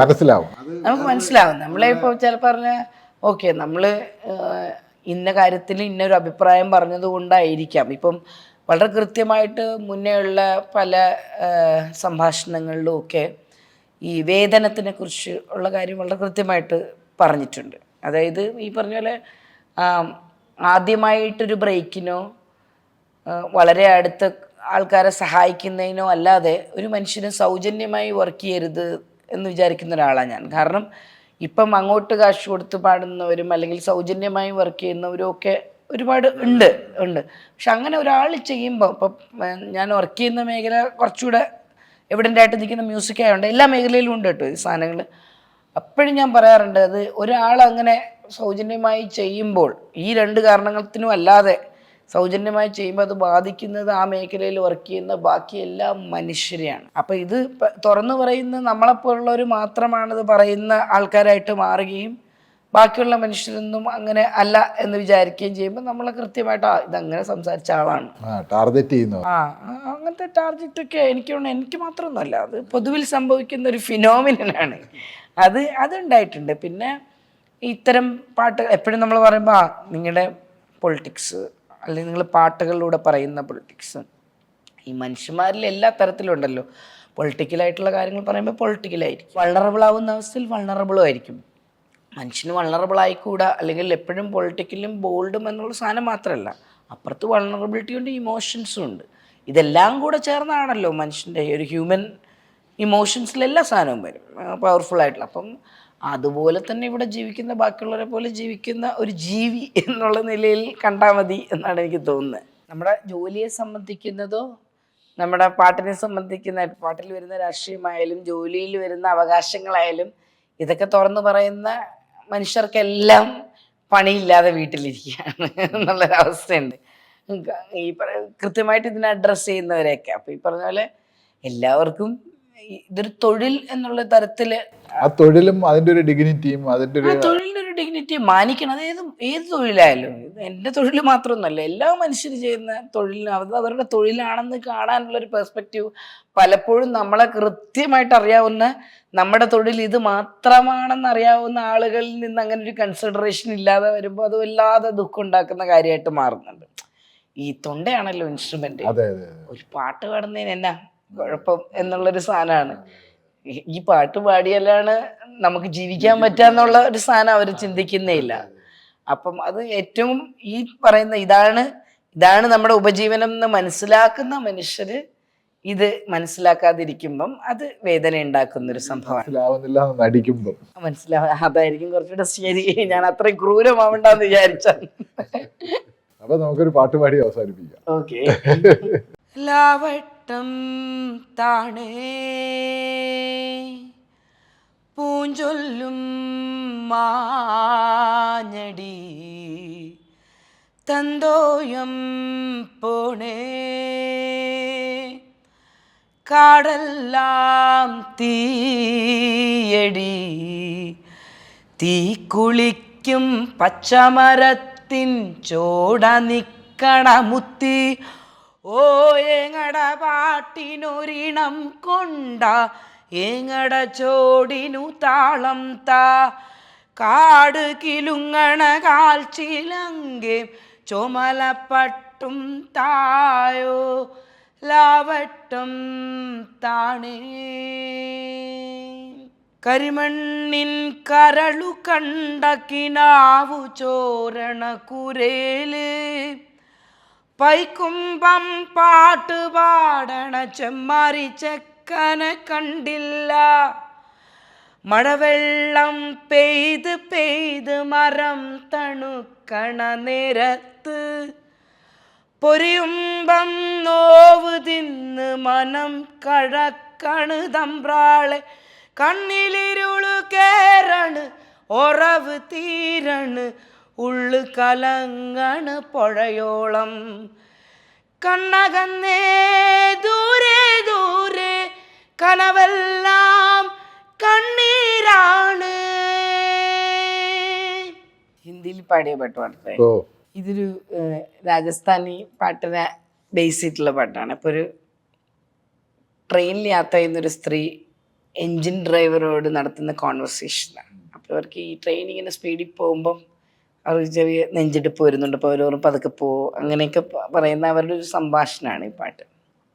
ഇത് 2013 ഞാൻ റെക്കോർഡ് ചെയ്യുന്നത്. അപ്പം സ്നേഹ കന്വാക്കർ മ്യൂസിക് ചെയ്തിട്ട് സുന്ദി ചൗഹാനും ഞാനും കൂടെ പാടിയിരിക്കുന്ന ഒരു പാട്ട്. അതിൻ്റെ കുറച്ച് ഒരു ഡ്യുവറ്റാണ്, കുറച്ച് ഭാഗമാണ്. അഞ്ജന കി സിഠി മേ മാറോ ബം ഡോലെ, അഞ്ജന കി സിഠി മേ മാറോ ബം ഡോലെ, ചല്ല ചല്ല रे चल्ला चल्ला रे ड्राइवर चल मत होले होले, चल्ला चल्ला रे ड्राइवर चल मत होले होले, चला और भगा ले ड्राइवर चल मत होले होले. अंजन की सीढ़ी में मारो बम डोले, अंजन की सीढ़ी में मारो बम डोले.